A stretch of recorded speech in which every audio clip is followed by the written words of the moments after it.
Merci beaucoup d'être venu. Alors on pense également au texto qu'on vient de recevoir, nous disant que 19 h était un peu tôt et qu'il y avait quelques obligations. Donc Philippe et moi sommes heureux de vous accueillir pour ce premier colloque dans le cadre de notre campagne. Réunir le barreau, c'est évidemment et avant toute chose s'appuyer sur ce qui va nous rassembler, c'est-à-dire les principes fondamentaux et la déontologie. C'est pour cela qu'on a choisi et qu'on a eu envie, comme premier thème de campagne, d'inviter plusieurs personnes qui sont reconnues comme compétents, voire artisans de ce qui nous rassemble, c'est-à-dire la déontologie et nos principes essentiels. Je laisse Philippe introduire et vous présenter ceux que nous allons entendre et avec qui nous allons débattre. Je pense que c'est très formel, mais en même temps, c'est très courtois de présenter Paul-Albert Ivens, pour ceux qui ne le savent pas, ancien bâtonnier de Paris, ancien président du Conseil national des barreaux, Yves Repiquet, ancien bâtonnier de Paris, Francis Tedjen, ancien bâtonnier de Paris, Nathalie Carrère, je fais extrêmement attention, qui est le futur. Il ne faut jamais injurier le futur. Ce serait une bonne chose. Et elle le sait. Je fais très attention, parce qu'on a été repris par Nathalie Carrère sur la fiche, ancien secrétaire de la commission de déontologie, et non pas ancienne, a-t-elle souhaité. Et donc ancien membre du Conseil de l'Ordre, évidemment, et du Conseil national des barreaux.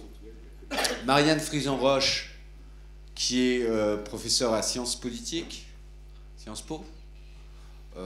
Beaucoup de choses. Son CV est tellement long que la soirée pourrait y passer. Ses publications font référence sur notre profession, sur notre déontologie.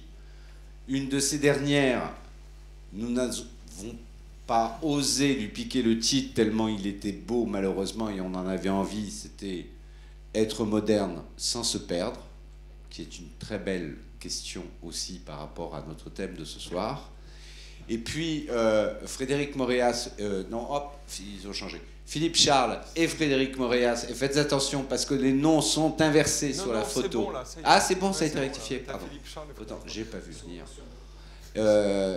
Qui sont les leaders de l'Agence des nouveaux avocats, qui ont été, sans être candidats, si ça pouvait nous arriver, Benoît, sans être candidats, étaient quand même récompensés au prix de l'innovation du barreau de Paris pour la création de l'Agence des nouveaux avocats, et qui ont, de ce point de vue, dont nous avions souhaité la présence pour aussi nous donner l'expression des nouveaux avocats, des jeunes avocats, et sur la vision également qu'ils pouvaient avoir de leur côté par rapport à ceux qui pourraient apparaître, mais nous les connaissons bien, ils savent s'en détacher aussi très librement, comme les institutionnels de la profession. Voilà pour les interviews. Alors, déontologie, esprit d'entreprise, faut-il choisir? Je jure, comme avocat, d'exercer mes fonctions avec dignité, conscience, indépendance, probité, humanité.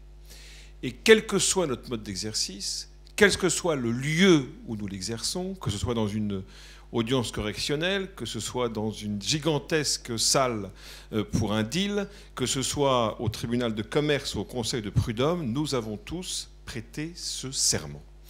Et avant de commencer ce débat qui se veut un débat, il ne s'agit pas d'écouter, en tout cas il ne s'agit absolument pas d'écouter deux candidats au bâtonnat, il s'agit d'écouter des personnes qui vont vous exprimer leur position et de débattre avec eux. Je voulais vous rappeler quels étaient ces 5 points, ces 5 principes qui sont les nôtres, en reprenant la définition du dictionnaire. Parce que souvent on les oublie, et on oublie ce que ça veut dire. Alors, allons-y, vous verrez, ça va nous rappeler quelques souvenirs et surtout nous aider à comprendre qui nous sommes tous.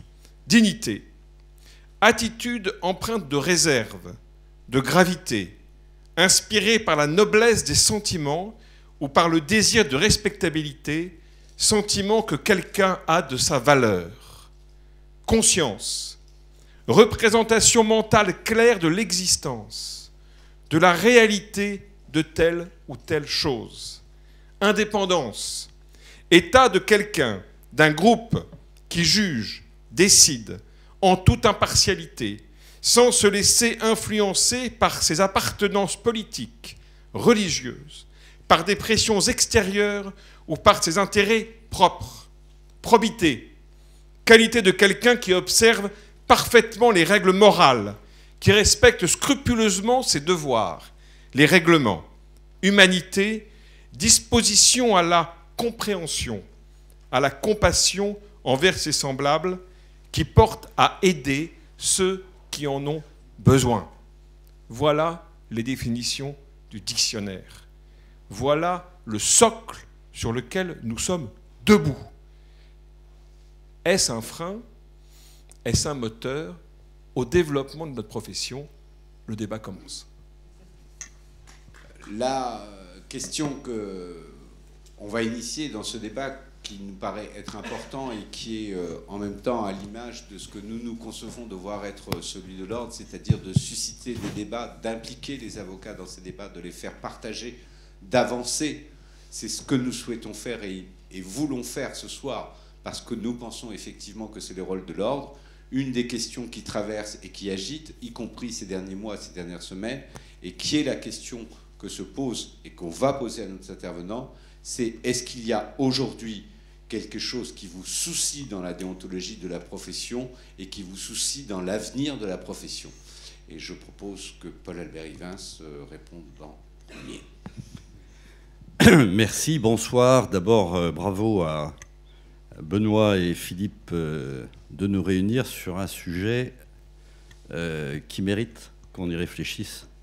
Et je me réjouis que cette campagne soit placée sous le signe de la réflexion et du débat, et non pas de slogans, ce qu'on entend un peu trop dans les campagnes: nous sommes les meilleurs, les plus beaux, l'avenir de l'avocat, c'est nous. C'est sûr, c'est vrai, c'est tout le monde, mais je crois qu'une campagne au bâtonnat, c'est d'abord d'avoir à l'esprit ce qui nous réunit et d'entendre ce que les autres ont à dire. Donc bravo pour cette initiative. Pour ce qui me concerne et pour répondre directement à votre question, je vous dirais qu'effectivement, j'ai des soucis aujourd'hui avec la déontologie. Et merci d'ailleurs de nous avoir dit que vous souhaitiez qu'en 5 minutes, je rassure tout le monde, chacun d'entre nous ne parlera que 5 minutes et vous aurez tout le reste du temps, qu'en 5 minutes, on parle sans langue de bois. Je n'ai pas trop l'habitude d'avoir la langue de bois, mais là, je l'aurai encore moins que d'habitude puisque vous m'y avez invité. J'ai un souci avec la déontologie. Pourquoi? Parce que j'ai vécu, depuis que j'ai prêté serment, sur les principes essentiels. Au passage, d'ailleurs, Benoît, tu n'as pas parlé du secret professionnel, du respect des conflits d'intérêts et du désintéressement. Notre déontologie est heureusement plus large que le serment que nous font prêter les magistrats. J'ai vécu dans le respect et l'admiration de ces règles déontologiques, et peut-être sur un mythe, car j'ai toujours été pour l'élargissement de notre profession, le mythe d'une profession, plusieurs métiers. Et c'est comme ça que nous avons progressé, en absorbant, si j'ose dire, ou en unifiant les professions d'avoué au tribunal, puis de conseil juridique, puis d'avoué à la cour, et on est au bord d'une unification avec certains juristes d'entreprise, ce qui me paraît nécessaire et fera peut-être partie aussi du débat. Toujours dans l'idée, une profession, plusieurs métiers.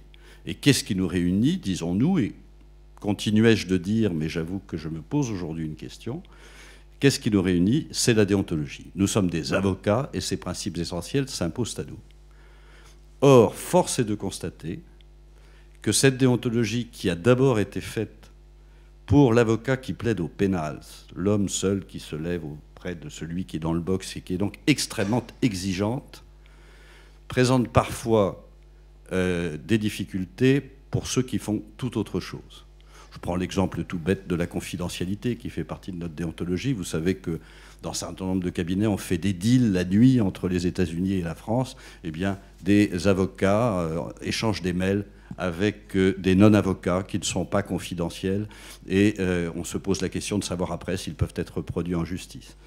la notion de conflit d'intérêts n'est pas la même lorsqu'il s'agit d'intervenir contre quelqu'un qu'on a défendu.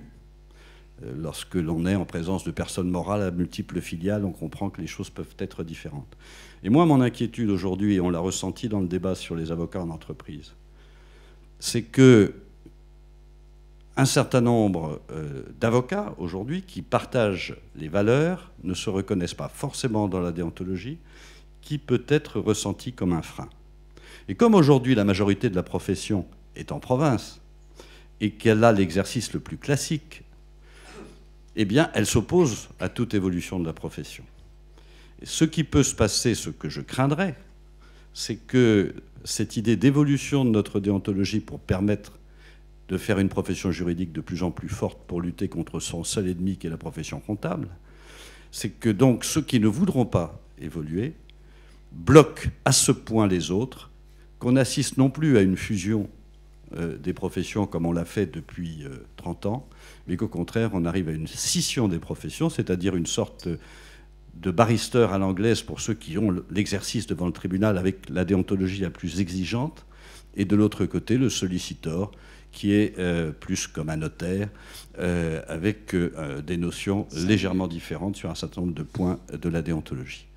Vous m'aviez demandé d'ouvrir le débat en disant ce que je pensais, je vous l'ai dit. Yves Repiquet, monsieur Latenu, après avoir applaudi Yves, si tu veux bien. Merci infiniment. Alors la question, c'est ce qui est susceptible de me soucier dans la déontologie. Moi, je vais vous dire que la déontologie, notre déontologie, elle me rassure. Alors chacun y va de son mot, je vais vous donner le mien. La déontologie, pour moi, c'est 3 mots. C'est savoir dire non. Et comme je suis totalement incohérent, je suis celui qui a fait publier le premier code de déontologie à noter parce que je voulais que ce soit un outil utile pour nos confrères et je voulais surtout que ce soit un outil de communication. C'est en cela, je trouve, que cela me rassure. Quand je dis me rassure, doit nous rassurer, parce que ça doit rassurer ceux que nous avons vocation à représenter, à aider, à conseiller. La déontologie, quand je vous dis c'est savoir dire non, vous y réfléchirez quand vous serez rentré, et vous verrez que ça se décline à l'infini. Et lorsque Benoît parlait de citait notre serment tout à l'heure, en fait on a un maître, un seul. Nous qui sommes l'indépendance même, c'est notre conscience. Et vous verrez que dans la mesure où vous refusez de pactiser avec votre conscience, vous saurez dire non. Et dire non justement à la tentation, au penchant naturel qui peut... C'est tout ce qui pourrait apparaître comme naturel auquel vous direz non. Alors, tout ça c'est assez facile, ce sont des banalités, mais je crois très profondément que cette déontologie qui est un combat permanent, c'est un combat permanent que de savoir dire non, ça me rassure parce que, à l'égard de ceux pour qui nous existons, c'est-à-dire notre clientèle au sens large, c'est-à-dire le public, eh bien, cette déontologie les sert, elle est notre raison d'être et, j'allais dire, ce qui nous protège. Car il faut aussi que nous sachions dire non à nos propres clients, ce qui est très difficile, très difficile. Mais c'est ça l'autorité, c'est ça l'indépendance poussée dans son second degré. Et c'est la raison pour laquelle je crois qu'il est absolument indispensable que nous communiquions le plus possible, collectivement, messieurs les futurs bâtonniers, sur ce que la déontologie de l'avocat peut apporter au public. Moi, j'ai modestement fait ça, non seulement pour les confrères, mais aussi parce que je voulais que n'importe qui puisse se le procurer dans le public. Parce que je voulais que le public comprenne que l'ordre des avocats, ça n'est pas un club d'autoprotégés. C'est que l'ordre des avocats, c'est d'abord ce qui garantit l'indépendance, puisque nous sommes l'ordre, enfin nous avons tous vocation à appartenir à l'ordre. L'ordre n'est pas quelque chose d'à part, on est tous un jour, soit membre du conseil de l'ordre, soit bâtonnier, soit... Bref, l'ordre est le bien commun de tous, c'est le socle de notre indépendance. Et nous ne sommes pas là seulement pour juger, nous sommes là pour réguler. et pour garantir précisément ce qui fonde l'essentiel de la relation entre le public et l'avocat, en termes génériques, c'est la confiance. Et il ne peut pas y avoir de confiance sans déontologie. Car l'avocat qui fait n'importe quoi, c'est celui qui, justement, foule au pied sa déontologie. Et en cela, eh bien, il méprise ceux qui ont vocation à lui faire confiance. Nous bénéficions d'une présomption de confiance.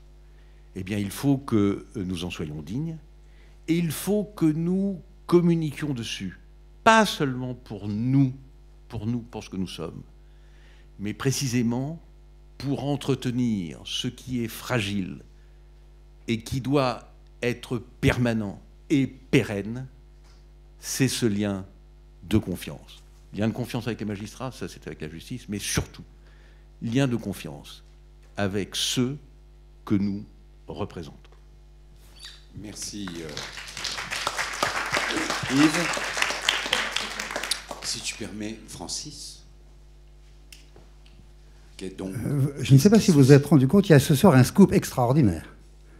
Vous avez appris ce soir que Paul-Albert Rivens, depuis qu'il a prêté serment, respecte la déontologie. Ce qui est quand même une grande nouveauté.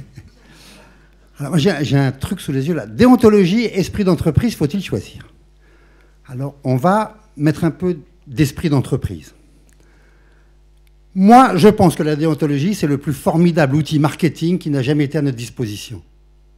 Et je dis bien un outil marketing.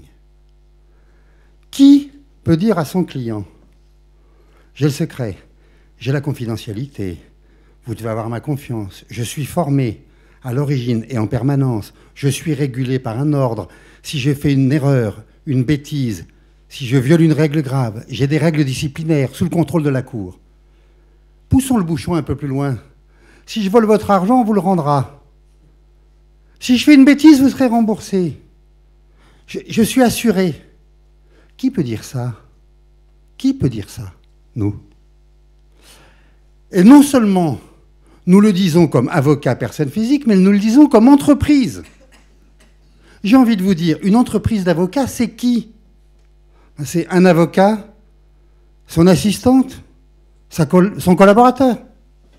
Et puis c'est de très grands cabinets. Fondamentalement, les problématiques d'entreprise de ces TPE et de ces grands cabinets, au regard de la déontologie, sont rigoureusement les mêmes. Sont d'autant plus rigoureusement les mêmes et d'autant plus garantissant du client et par conséquent outil marketing que quand nous sommes dans une grande firme, notre responsabilité collective, nous sommes solidaires, nous pouvons collectivement garantir tout ce que individuellement nous pouvons garantir. Dites-moi, quel formidable outil, quel formidable discours, quelle formidable facilité. Et c'est pas simplement un truc volontaire. C'est pas, oui, je jure comme entreprise d'être socialement responsable. Non. Si tu n'es pas déontologiquement responsable, tu es mort. Pas tout à fait la même chose. Et je ne peux être avocat que si, 1, je m'engage par un contrat d'adhésion au respect de ces règles. 2, si mon entreprise respecte ces règles. 3, si je ne le fais pas, 1, je suis sanctionné. 2, vous ne courez aucun risque. 3, je ne suis plus avocat. Moi, je crois que c'est ça le discours que doit tenir l'ordre. C'est pas la déontologie pour nous, c'est pas pour nous faire plaisir. Parce que fondamentalement, si on voulait se faire plaisir, on ne ferait pas comme ça. Si on voulait se faire plaisir fondamentalement, je sais très bien comment on ferait. Mais je vous jure qu'on ne ferait pas comme ça. Bon, en tout cas, j'ai 2-3 idées que je pourrais d'ailleurs suggérer à nos amis candidats, qui, quand ils auront le pouvoir, pourront bricoler les textes, et vous verrez bien. Et moi, je crois que ça, c'est un discours que nous devons tenir, et que Paris doit tenir. Que Paris doit tenir, parce que Paul Albert a raison, la majorité des avocats dans ce pays, c'est pas nous. Mais la majorité de l'influence pour les avocats dans ce pays, c'est nous. Il est donc extraordinairement important, de mon point de vue, que, 1, on accepte l'idée que nous sommes tous des entreprises, y compris toutes petites. 2, que cette déontologie, on doit la brandir comme un drapeau et que c'est commercialement une bonne chose. 3, que dans tous les cercles d'influence où nous pouvons être, alors utilisons ces cercles d'influence et soyons-y. Bravo pour cette publication. Bravo pour cette publication. Moi, je l'ignorais. Il y a un code de déontologie, c'est formidable. Bon. Mais bravo pour cette publication et continuons dans ce sens-là, mais dans le sens aussi de la parfaite adéquation entre notre déontologie et l'esprit d'entreprise. Merci Francis.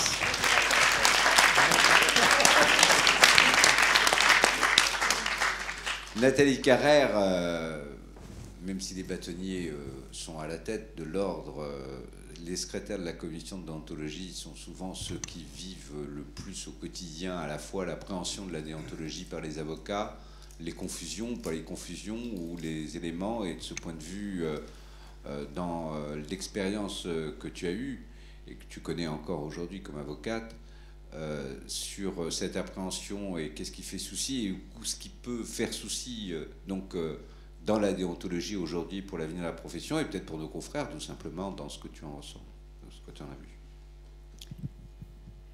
Alors, je vais peut-être décevoir, mais pour moi, la déontologie ne pose pas de problème. Elle ne pose pas de problème en cela que, pour moi, elle est uniquement quelque chose d'extrêmement positif. Je rejoins en cela ce que disait Francis il y a un instant. C'est notre meilleur outil marketing, c'est aussi notre meilleur rempart contre un certain nombre d'errances et d'errements. Et c'est certainement, outre le fait que c'est ce qui fait l'identité profondément de notre profession, ce qui nous fait être ce que nous sommes et nous fait, j'allais dire, une profession totalement à part, c'est en plus quelque chose qui permet de réguler de manière, j'allais dire, assez souple les relations entre les avocats, les relations au sein de la profession, et qui permet de rendre les choses plus faciles dans le cadre de notre exercice professionnel. Alors, j'ai bien compris que dans l'idée du sujet que vous avez posé, opposer la déontologie et l'esprit d'entreprise, ou en tout cas s'interroger sur le fait de savoir si il y avait là quelque chose qui était de l'ordre de l'opposition, c'était s'interroger sur ce en quoi la déontologie pouvait être un obstacle à des évolutions qu'on pouvait souhaiter ou qui pouvaient se révéler utiles. Moi, je ne crois pas du tout qu'elle puisse être un obstacle. Je crois qu'il faut en tout cas pas voir les choses comme ça, et qu'il faut prendre le problème dans l'autre sens, et qu'il faut se dire qu'on a une déontologie, que cette déontologie, elle nous est essentielle, qu'elle est essentielle parce qu'elle est consubstantielle à ce que nous sommes, et que notre profession n'est plus ce qu'elle est si on n'a pas cette déontologie, pour toutes les raisons qui ont été évoquées et qu'on connaît et qui le seront encore au cours de cette soirée. Et je pense simplement qu'il faut effectivement aller dans le sens toujours d'une évolution de la profession, parce qu'il ne faut pas rester arrêté sur un certain nombre de positions idiotes, et que l'évolution de la vie fait, et des techniques et des relations entre les gens et des moyens de communication, par exemple, fait qu'il faut bien évidemment évoluer. On n'en est plus à interdire la publicité. On se contente aujourd'hui, parce que déontologiquement, on en a le devoir de dire que cette publicité, elle doit rester convenable et délicate. C'est tout à fait différent. C'est-à-dire que ce n'est pas un frein. Il faut aller dans le sens des évolutions, mais les évolutions, elles doivent se faire, j'allais dire, accompagnées, dans un mouvement qui est accompagné par la déontologie. Elles doivent se faire dans le respect de cette déontologie. Elles doivent se faire en gardant à l'idée que nos principes essentiels, nos valeurs communes sont là, et qu'elles doivent nous guider dans notre réflexion sur les évolutions de notre profession, sans aucunement les empêcher, sauf quand il s'agit d'empêcher ce qui relève du dévoiement, du dérapage, et par conséquent, c'est quelque chose qui est un rempart et un gardien. Donc je crois que loin d'être quelque chose qui nous empêche, loin d'être quelque chose qui nous entrave, la déontologie, ça doit être quelque chose qui nous accompagne, qui nous aide, qui nous protège, mais qui ne doit pas nous empêcher d'évoluer.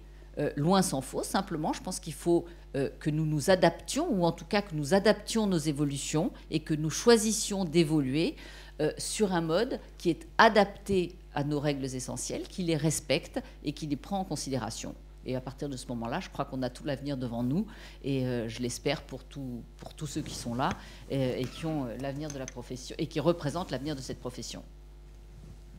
Merci. Merci Nathalie.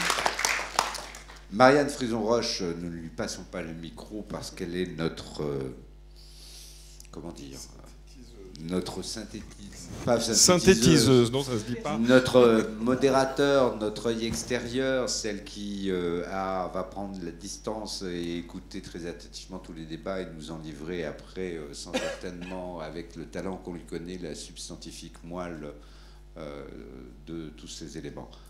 La parole après, je ne sais pas comment vous vous êtes mis d'accord entre Philippe Charles ou Philippe Charles en premier. Okay. Je vais intervenir sur ce sujet. Bonjour à tous. Merci d'organiser ce colloque à l'heure où, pour la première fois de ce quinquennat, le 49.3 est utilisé sur une loi Macron qui nous concerne directement. Entreprendre, pour nous, c'est vivre une liberté, la liberté d'entreprendre. Et quand on choisit d'entreprendre et d'être avocat, c'est comment concilier cette liberté avec notre déontologie. On ne choisit pas entre la déontologie et l'esprit d'entreprise, on vit son esprit d'entreprise dans la déontologie. Alors, entreprendre, concrètement, qu'est-ce que c'est ? C'est avoir une idée, la creuser, savoir si elle fonctionne, puis ensuite, c'est prendre son risque. Prendre son risque, c'est quoi ? C'est investir. Investir pour créer son cabinet. Nous, ça a été une agence, c'était un modèle un peu disruptif parce qu'on étudiait et segmentait le marché d'une façon un petit peu différente. Et ensuite, c'est accompagner la croissance de son cabinet. Sur tous ces thèmes, on y était confronté directement avec Frédéric, puis nos adhérents le sont aujourd'hui. Est-ce que la déontologie nous accompagne ou est-ce qu'elle est un frein ? Et notre réponse, finalement, rejoint bien les fondements de ce pourquoi nous, on a entrepris en tant qu'avocat de l'intérieur. On a coutume de dire entre nous. Il y a deux séries de règles pour nous déontologiques. La première, monsieur le bâtonnier Tedjen, vous l'avez parfaitement résumé, nos principes essentiels que nous avons transformés en un véritable argument marketing parce que la marque avocat est une marque clivante. Il y a ceux qui le sont, il y a ceux qui ne le sont pas. Et pour nos clients, c'est une marque génératrice de confiance à un niveau que nous vivons au quotidien puisque nous sommes un modèle de flux, donc un modèle de volume. Et que ça plaise ou non, c'est bien ce que nous sommes aujourd'hui, un modèle de volume. Oui, notre objectif est d'avoir beaucoup de clients parce que notre rentabilité se fait sur le volume de clients. Et effectivement, sur ce volume de clients, monsieur le bâtonnier Repiquet, il faut savoir dire non. Parce qu'il nous arrive des demandes qui sont invraisemblables et d'autres qui sont parfaitement encadrées avec le service que l'on rend. Donc voilà, cette première série de règles qui se rattachent à nos principes essentiels, elle est fondamentale et elle peut se vivre, de notre point de vue, quelle que soit la structure dans laquelle on est, parce qu'elle est adaptable et elle est en fin de compte d'une formidable modernité. Il y a une deuxième série de règles. On pourrait s'interroger, savoir est-ce qu'elles participent de notre déontologie comportementale ou pas. Quoi qu'il en soit, elle impacte directement nos structures. Quand nous créons des sociétés d'avocats sur un marché concurrentiel, avons-nous les armes pour faire concurrence aux personnes qui, sur ce même marché, font du droit ? Qui sont-elles ? On peut évoquer les experts comptables, on peut évoquer les notaires, on peut évoquer les agents immobiliers, on peut évoquer également les prestataires de services du marché libre. On voit apparaître des plateformes, des gens qui rendent un service à des clients qui pourraient aussi venir voir des avocats. Voilà. Est-ce que nous, aujourd'hui, dans la déontologie des structures, on a les armes pour faire face à cette concurrence-là ou est-ce qu'on est en retard ? La réponse, elle est claire, on est en retard. Il n'y aurait pas de loi Macron sinon. Voilà. On est en retard sur 4 points. Premier point, est-ce qu'il est bien utile encore en 2015 d'avoir des sociétés d'exercice libérales ? Ne pouvons-nous pas nous satisfaire de sociétés de droit commun ? Les experts comptables l'ont fait avant nous. Nous avons dans les SEL un certain nombre de règles qui sont très gênantes. Et c'est mon deuxième point. La première, nos comptes courants sont limités. La deuxième, nos capitaux sont fermés. Alors ça plaît pas, mais c'est quand même une réalité. Les SPFPL ont permis un premier effet de levier vers l'ouverture des capitaux. On a été les premiers en France à créer une SPFPL pluriprofessionnelle avec un expert comptable. C'était en 2012. Expérience plus ou moins concluante, on pourrait en parler. La loi Macron ouvrira, qu'on le veuille ou non, des possibilités. Puisque d'un point de vue européen, on pourra se rapprocher de confrères européens, on pourra peut-être éventuellement se rapprocher d'autres professionnels, mais il faut nous donner de la respiration sur les capitaux. Il y a un autre sujet qui est important pour nous, c'est le développement territorial. Comment pouvons-nous accepter, en tant qu'entrepreneurs vivant une liberté, d'être au sein même de notre profession, cloisonnés, départementalisés au plan territorial ? Voilà. On veut aller dans les Hauts-de-Seine, il faut une autorisation préalable. Donc on peut nous dire non. Et l'ordre a 3 mois pour nous dire non. C'est quelque chose qui est absolument anormal. Qu'est-ce qu'on a fait ? On a créé une société interbarreau. En associant des gens, vous n'avez pas respecté cette procédure. Et c'est bien normal. La loi Macron a proposé de réduire le délai de 3 mois à 1 mois. Mais la réalité, c'est que ce dont on a besoin, c'est un principe d'autorisation a priori. Je suis avocat parisien, vous entendez à mon accent que je ne suis pas vraiment parisien. J'aimerais bien un jour retourner à Toulouse. Il me serait difficile de demander l'accord aux Toulousains de savoir si je peux rentrer chez moi. Et si on me dit oui, après 1 ou 3 mois d'attente, selon ce que dira la loi, je serais quand même bien mal à l'aise d'avoir à payer une cotisation supplémentaire parce que je suis parisien. C'est ça la réalité aujourd'hui. C'est-à-dire qu'un cabinet français ne peut pas se développer au plan national, sauf s'il est succursалiste. Et les seuls cabinets succursalistes qui ont pu le faire sont les cabinets qui ont pris le marché il y a 40 ans, à l'époque où le marché s'est construit, il faut le rappeler, sur un effet d'aubaine. Il y avait une demande très forte, une offre plus faible. Les premiers servis, les premiers présents étaient les premiers servis. Voilà. Mais pour les nouveaux entrants comme nous, il y a une difficulté. Donc ça ne surprendra personne si on vous dit que oui, on soutient un jeune ministre de l'économie, et oui, on est très fiers que le barreau de Paris l'ait publiquement soutenu. Est-ce que c'est une position clivante? Est-ce que c'est une position avant-gardiste? Je n'en ai aucune idée, mais en tout cas, elle va faire notre droit positif de même. Voilà. C'est votre droit en tout cas, comme c'est le droit de ceux qui éventuellement ne l'acceptent pas, ne sont pas d'accord ou veulent lamenter. Frédéric Moréas, non, il a tout dit.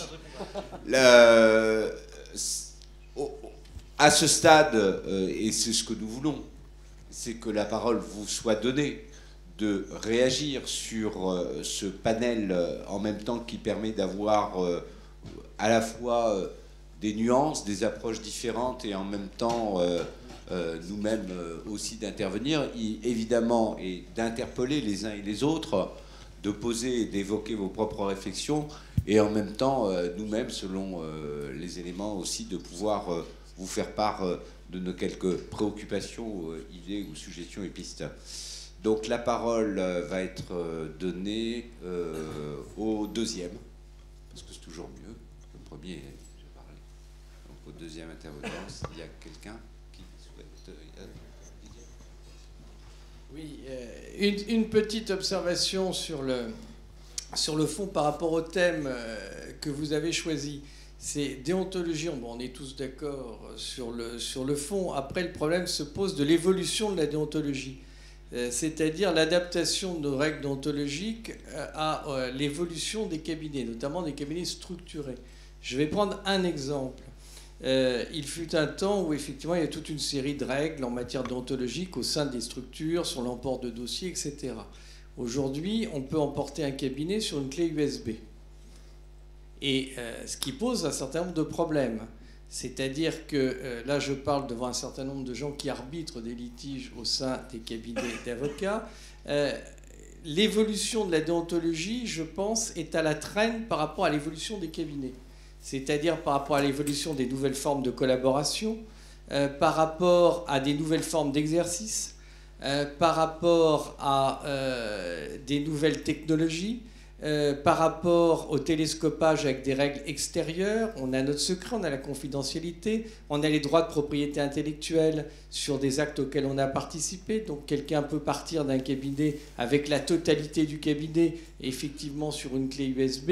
Et ça, aujourd'hui, quand on doit le régler, je pense que les outils déontologiques ne sont pas forcément toujours adaptés. Alors il y a une jurisprudence qui se crée par nos arbitres, qui se crée par les cours d'appel, mais je pense qu'il faudrait que notre ordre entame une réflexion sur l'évolution en 2015-2020 de ces règles déontologiques, car je pense qu'il n'est pas sain qu'elles soient directement ou indirectement, au travers de décisions qui sont rendues par la Cour d'appel, voire la Cour de cassation, créées par d'autres que les ordres. Et je pense que cette réflexion est totalement indispensable si on reste dans le cœur de notre sujet. Je voudrais faire une observation sur la question que pose Didier. Ce qui vient d'être dit est à mon avis extrêmement intéressant, parce que dans le fond, quand un jeune vous dit on a du mal à s'installer, il y a une vérité. Mais il me semble qu'il y a deux choses qu'il ne faut pas confondre. Il y a l'évolution qu'on doit évidemment apporter à nos structures d'exercice. Et ça, je dirais, c'est les règles qui régissent la structure, qu'elle soit petite ou grande. Et puis, il y a la déontologie qui régit notre pratique professionnelle, qui est l'objet de la société. Et je pense que le premier effort que doit faire l'ordre aujourd'hui, c'est en effet et sans doute faire évoluer la latitude de choix de la structure d'exercice qui doit être la plus adaptée possible au désir de l'entrepreneur. Moi, j'en ai assez qu'on me dise « la seule bonne structure, c'est celle-là parce que c'est celle qui correspond à une globalité ». Non, qu'on ait le plus de liberté possible pour pratiquer notre métier structurellement comme on l'entend. Grand, petit, étranger, machin, international, parfait. Ça, il nous le faut. Interprofessionnalité, parfait, il nous le faut. Possibilité de s'associer à d'autres, évidemment, il nous le faut. Possibilité de faire financer notre évolution par des capitaux extérieurs, évidemment, il nous le faut. Ça, c'est un point. L'objet de la société, la pratique de chacun des avocats dans cette société, c'est notre déontologie, et il ne me semble pas qu'il y ait d'incompatibilité entre tout ça.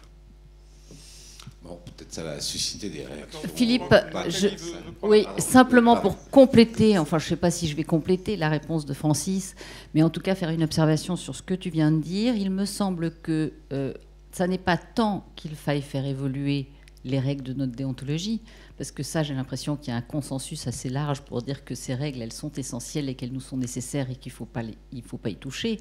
Je crois que c'est simplement dans la mise en œuvre de cette déontologie qu'éventuellement on se heurte de temps en temps à des problèmes qui sont ceux que tu évoquais et qui sont des problèmes d'évolution. Oui, quand on part de son... C'est moins facile quand on peut partir de son cabinet en 5 minutes avec une clé USB, d'empêcher l'avocat de le faire s'il n'y a pas droit, que de l'empêcher de transporter quelques cartons de dossier.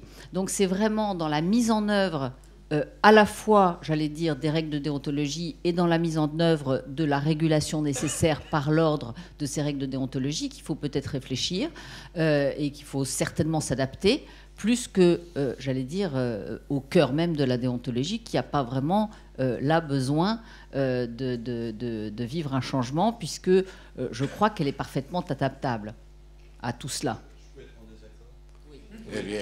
Tout le monde a le droit d'être en désaccord, même... non, parce que vous avez été convié pour ça, si je puis dire. J'ai décidé d'être le sale gosse de la soirée, c'est normal. Le discours, il faut que notre déontologie évolue, etc., on l'entend depuis 500 ans, puisque le barreau a été fondé en 1200 et quelques, et il n'a pas évolué dans un premier temps, je vous laisse faire le calcul. Mais depuis 500 ans, il y a une notion qu'il faut que ça évolue. Et tout le monde affirme qu'il faut que ça évolue. Et avec la meilleure des bonnes volontés du monde. Sauf qu'on s'aperçoit que chaque fois qu'il y a une évolution qui est envisagée, on oppose la déontologie aux évolutions. Exemple caricaturaux, mais tant pis. Lorsque le téléphone est entré en fonction en France, il a été dit que les avocats ne pouvaient pas téléphoner parce que c'était une atteinte au secret professionnel. C'est pas complètement idiot puisqu'il y avait une téléphoniste. Mais quand même, il était dans le livre de déontologie qui m'a été remis en 1973 quand j'ai prêté serment, vous voyez que c'est pas hier, il y avait encore une discussion sur le fait que l'association pouvait être également contraire à l'indépendance de l'avocat, voire à son secret professionnel. Moi, ce qui m'inquiète, c'est qu'on dit toujours on va évoluer, mais qu'on est toujours au premier plan pour opposer nos sacro-saints principes à toute forme d'évolution. Et on l'a vécu dans la discussion sur l'avocat en entreprise, où brusquement le salariat, l'indépendance, etc., je mets les pieds dans le plat, mais il le faut, alors que aller au Canada, aller en Allemagne, aller partout, vous avez des avocats qui sont salariés, qui sont tout aussi indépendants que le confrère avocat de compagnie d'assurance qui vit en priant le ciel qu'on lui conserve sa clientèle. D'autres souhaits d'intervention? Guillaume, le plus ancien, c'est ça? Le plus ancien dans l'ordre. Celui-là, je le garde pour pouvoir maîtriser et tenter de maîtriser un petit peu. Non, mais tu vas pas y arriver. Non, je sais. Parce qu'il faut bien que quelqu'un joue le rôle du grognon. Bon, comme je n'ai plus d'avenir, je me sacrifie. Alors, on est entre avocats. Hein. Il n'y a pas de client. Monsieur Macron, il n'est pas là. C'est pas grave, on est transparent. Donc, on peut peut-être penser à nous, penser à nos intérêts, parce que tous vos discours, tu dis pas langue de bois, un petit peu quand même. Hein. Vos discours, ils sont l'intérêt général. Il faut que ça avance, il faut que ce soit bien. Bon. Dans les électeurs de nos amis, il y a des grognons comme moi, Et il y a des types qui disent, mais qu'est-ce qu'ils vont nous faire? On était très bien. Alors moi aussi, j'ai prêté serment en 73, et la vie était vachement bien à l'époque. Il n'y avait pas la TVA, il n'y avait pas la formation. Enfin, c'est un discours que je tiens trop souvent, que je vais arrêter, mais quand même, il y avait pas mal de trucs. Et avant, il n'y avait pas d'automobile, non? Il y avait le forfait. Non, il y avait le forfait fiscal. Non, il y avait toutes sortes de choses qui étaient pas mal, qu'on a sacrifiées pour l'intérêt général. Et comme j'ai coutume de dire que la profession, qui était faite pour le professionnel au départ, pour occuper des gens qui s'ennuyaient, a été faite pour le public, grâce à nos amis conseils juridiques, qui eux avaient compris bien avant qu'il fallait le faire. Et donc, on a vécu une vie dans laquelle qui est de moins en moins agréable à vivre, notamment parce qu'on est trop nombreux, tout ce que vous voulez. Alors, je prends un exemple très précis de déontologie et d'esprit d'entreprise. Il y avait un truc formidable, c'était la succession d'avocats. Et dans la succession d'avocats, jusqu'à ce que l'Europe nous l'interdise, si on n'était pas payé, eh bien, le suivant, il ne pouvait pas intervenir. Et c'était un système de recouvrement absolument génial. Les clients payaient. Bon, maintenant, il a fallu qu'on le fasse sauter parce que c'était contraire à toutes les règles. Oui, enfin la Cour de casse qui s'applique sur des cas qui utilisent des problèmes de libre concurrence, et on le comprend très bien. Donc, je crois qu'il faut se rappeler que, ou alors, vous, les jeunes, que j'admire, parce que vous avez su concevoir quelque chose, vous avez créé des choses qui ont été possibles grâce à l'assouplissement des règles. Vous en souhaitez encore un certain assouplissement, mais tout ça, ça va porter préjudice à un certain nombre de confrères moins entreprenants, moins bons, que le devoir d'humanité qui nous habite devrait conduire à protéger de vos initiatives. Bon. Donc je voudrais qu'on n'oublie pas tout ça. Je voudrais qu'on n'oublie pas, et que comme on est entre nous, et que vous vous adressez à des électeurs dont certains sont paresseux, n'ont pas envie de faire la publicité, parce qu'il faut tenir les engagements qu'on présente. Hein, la publicité, quand on dit je vais... bon. Eh bien, il ne faut pas oublier ces gens-là. Et en n'oubliant pas ces gens-là, il faut peut-être se dire que si ça n'a pas avancé, c'est tout simplement parce que les gens n'en avaient pas envie. Voilà, il fallait que quelqu'un se sacrifie pour dire ça. C'était moi, j'espère que vous ne m'en voulez pas. Mais je pense que c'est très important, notamment dans une campagne, puisqu'on est plutôt, je crois, assez favorable à la candidature de nos amis. Allez-y doucement. Mais quels que soient ceux qui sont là et qui peuvent être ou pas favorables à notre candidature, mais ce que nous souhaiterions, nous en tout cas, et je le dis avec Benoît, c'est que justement nous puissions impulser une envie générale et de chacun de la profession de gagner, d'avancer, de pouvoir se projeter.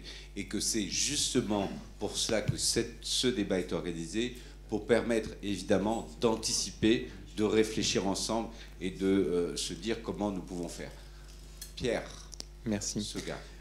Ah, pardon, vas-y. Pardon, il y avait une interpellation à laquelle il est de mon devoir de laisser répondre. Alors, chers confrères, on est entre avocats, alors on se dit les choses.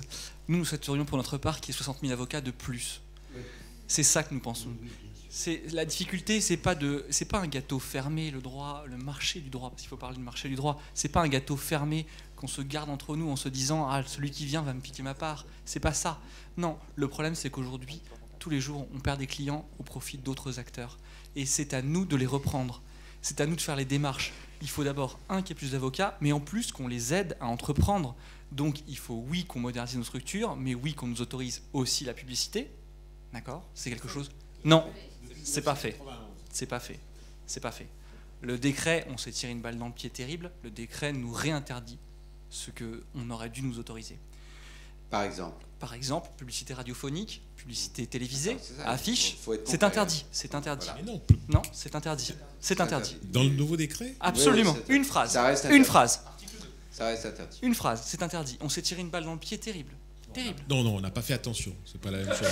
Non, honnêtement, j'étais. C'est une grosse balle. J'étais à la commission règles et usages lorsque alors la question demeurera, et ce sera une énigme à laquelle nous répondrons à la fin de la soirée, c'est de savoir si on s'est trompé soit de balle, soit de pied. C'est ça. Mais, non, mais véritablement, oui, tu voudrais... oui, ce qu'on voulait juste vous dire, c'est nous souhaitons 60 000 avocats de plus, parce qu'au final, c'est quand même incroyable. La France, qui est un pays de droit, qui est un pays de code civil, a l'un des plus petits barreaux européens. En proportion du nombre d'habitants, c'est incroyable. Le Luxembourg en a plus que nous, l'Espagne, l'Italie, l'Allemagne, l'Angleterre, ils sont tous plus nombreux que nous en proportion du nombre d'habitants. C'est incroyable. Et on veut renforcer le droit civil, on veut faire du droit civil l'un des porte-drapeaux de notre nation, mais c'est impossible avec un barreau si petit. Simplement, il faut plus d'avocats, mais plus de possibilités d'entreprendre. C'est une question qui interpelle forcément tous les avocats, il me semble, et qui nous interpelle tous. C'est de dire, si nous avons autant de concurrents, c'est qu'il y a quand même bien un marché extrêmement important, et que la question qui s'oppose à nous, c'est comment utilisons-nous justement nos avantages et quels moyens nous utilisons par rapport à nos concurrents pour les gagner, puisque nous sommes dans un univers concurrentiel. Le bémol que je ferai par rapport à la situation étrangère, c'est que la protection est un tout petit peu plus forte sur l'exercice du droit, mais ça, la réalité, le principe de réalité veut qu'on ne peut pas rêver d'un retour. Déjà, on a du mal à sauvegarder, même on le voit bien dans les débats sur la loi Macron par rapport aux experts comptables et tous ces problèmes d'amendement, mais que la question qui se pose aujourd'hui, c'est que, mon Dieu, effectivement, s'il y a autant de concurrents, c'est que le marché est bien grand et que nous avons la question pour nous de savoir le conquérir. Mais une autre... ou Benoît, si tu voulais. Moi, vos remarques suscitent plusieurs interrogations. Alors, Philippe, tu as voulu être clivant, c'est parfait. Tu es un promoteur de la loi Macron et j'ai une bonne nouvelle pour vous. Nous allons avoir 60 000 avocats de plus. La seule différence, c'est qu'ils sont experts comptables aussi. Et on les a demain. Pour une raison qui m'échappera dans cette discussion sur la loi Macron, les experts comptables ont réussi à augmenter leur périmètre là où à peu près toutes les autres professions se sont fait réduire le leur. On ne m'a pas encore autorisé à signer des bilans et des comptes de résultats. Pour autant, je peux vous l'assurer, je ne serai pas plus mauvais que certains experts comptables pour le faire, sachant faire une addition, une multiplication, une règle de 3. Et voilà. Sur les sociétés de droit commun, il y a quand même un point qu'on oublie, c'est que si on adopte demain les sociétés de droit commun au détriment des sociétés spécifiques d'exercice de la profession d'avocat, nous perdrons certaines formes de structures qui sont spécifiques à la profession d'avocat ou en tout cas aux professions libérales et qui sont très usitées pour des raisons importantes. L'ARPI. L'ARPI n'a pas d'équivalent en droit commun et vous ne pouvez pas à la fois dire on veut le droit commun mais on veut garder les CEL et on veut garder les ARPI et on veut garder les associations spécifiques qui n'ont pas la personnalité morale ou qui l'ont, etc., etc. Donc il va falloir faire un choix et il va falloir être conscient que ce choix impliquera un certain nombre de conséquences. Vous faisiez une distinction tout à l'heure, Philippe, je vais te tutoyer parce que je te tutoyais l'autre jour et je n'ai pas de raison de ne pas le faire. Tu faisais une distinction qui me semble tout à fait justifiée entre, d'un côté, les règles, on va dire, essentielles déontologiques et d'un autre côté, les règles qui encadrent les structures.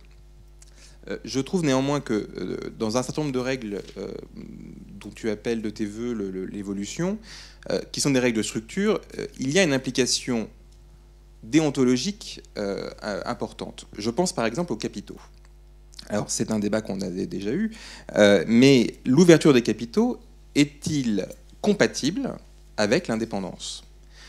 Est-il envisageable réellement, si nous avons des actionnaires non avocats, qu'ils soient des professions réglementées, experts comptables, notaires, huissiers de justice ou j'en passe, médecins pourquoi pas, ou qu'ils soient financiers, fonds d'investissement, banques qui feraient de l'equity, voire même des particuliers, qui seraient donc choisis même éventuellement en dehors du cercle familial, donc qui pourraient être avec un appel public à l'épargne, et pourquoi pas dans ces cas-là même des cabinets de sociétés cotées. Si on ouvre les capitaux, il faut les ouvrir jusqu'au bout. Il y a des besoins de financement qui vont bien au-delà de quelques millions d'euros, qui auront des cabinets qui auront vocation à s'introduire sur des marchés réglementés. Est-ce que ces cabinets-là, ceux qui auront à leur board un fonds d'investissement, un gros cabinet d'expertise comptable, auront-ils encore le choix de leurs clients et la possibilité, comme le disait le bâtonnier Rupiquet, de dire non ? Question. Je pense que c'est intéressant que le plateau réponde. Question, peut-être le bâtonnier aussi. Je trouve vraiment, mon cher Guillaume, ton propos est incroyable. Parce que dans une société ouverte... Pardon, Guillaume Le Foyer de Costil. Le réactionnaire de service, vous avez vu là. Un peu ronchon. Mais qui a l'avantage, c'est qu'il s'annonce comme tel. Non, je pense que nos amis ont raison parce qu'il y a quand même une réalité économique, sociologique et humaine qui est simple, c'est que dans une société ouverte, Il n'y a pas de profession qui vive en circuit fermé. Comme le disait Bettelheim, toutes les forteresses sont vides. Et notre seule chance... Ouais, oui, mais moi j'ai été bâtonnier aussi. Ouais. Non, je voulais, il y a une époque où les bâtonniers étaient cultivés. En presse, ça a été... Non, sérieusement, toutes les forteresses sont vides. En d'autres termes, si on pleure sur le fait qu'on dit « il y en a d'autres qui piquent notre boulot », on a perdu. Les avoués ont perdu. Les avoués au tribunal ont perdu. Les avoués à la Cour ont perdu. Les avocats au Conseil d'État et à la Cour de cassation, perdront nécessairement. Notre chance, c'est quoi? C'est qu'on sait qu'il y a un énorme marché. On n'a jamais valorisé assez, nous, avocats, notre compétence pour permettre aux citoyens et aux entreprises le vrai accès au droit. Ce que les experts comptables ont fait magnifiquement bien. Le deuxième point, c'est que nous ne serons en réalité de bons compétiteurs et des structures fortes que et seulement si nous sommes puissants. Et pour être puissant, il faut être nombreux, il faut être globaux, il faut être financé, et il faut avoir les moyens de notre politique. Parce qu'à force de dire « je ne veux pas de capitaux extérieurs parce que j'ai peur », tu n'as pas les moyens de ta politique, mais tu as la politique de tes moyens. Et la politique de nos moyens, on la connaît. Elle n'est pas brillante. Donc je crois qu'au lieu d'avoir des craintes a priori, acceptons un certain nombre de choses sur les structures d'exercice de cette profession. Et pourquoi choisir? Pourquoi j'abandonnerais l'ARPI? Je peux avoir une ARPI ou une CELARL. Et pourquoi je n'aurais pas une CELARL avec des capitaux extérieurs? Pourquoi choisir? Donnez-nous le choix. Ouvrez les possibilités. Moi, je veux une société commerciale. Je veux du financement extérieur. Je suis assez fort pour dire à mon président de board, je vous emmerde. C'est moi l'avocat, c'est moi qui ferai. Et je vous dis non. Vous voulez me virer? Ben, vous me virez. Le seul problème, c'est que s'ils investissent, c'est pour que je leur apporte de l'argent. Et que je ne suis pas du tout sûr que si je leur apporte de l'argent, ils me virent si facilement que ça. Et que si j'ai en effet, comme le dit Yves, la possibilité de dire non, c'est pas parce que j'ai du financement extérieur que je vais pas avoir la possibilité de dire non. C'est tellement vrai que combien nous sommes aujourd'hui à être dépendants économiquement d'un certain nombre de clients, et pourtant, pour beaucoup d'entre nous, d'avoir réussi à dire non à certains moments. Donc au lieu d'avoir une peur a priori, ils ont raison, au lieu d'avoir une peur a priori, faisons les choses. Et puis, voilà, un avocat va mal se comporter dans une structure à financement extérieur parce qu'il va violer sa déontologie, violer son principe d'indépendance pour obéir aux ordres de la finance. Ben, il y a des ordres pour ça. Il y a des ordres pour ça. Pour le protéger, et le cas échéant pour le sanctionner. N'ayons pas peur. N'ayez pas peur.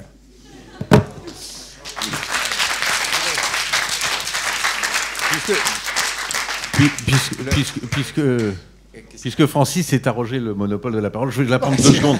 Je vais juste faire une petite incise. Ils veulent aussi parler.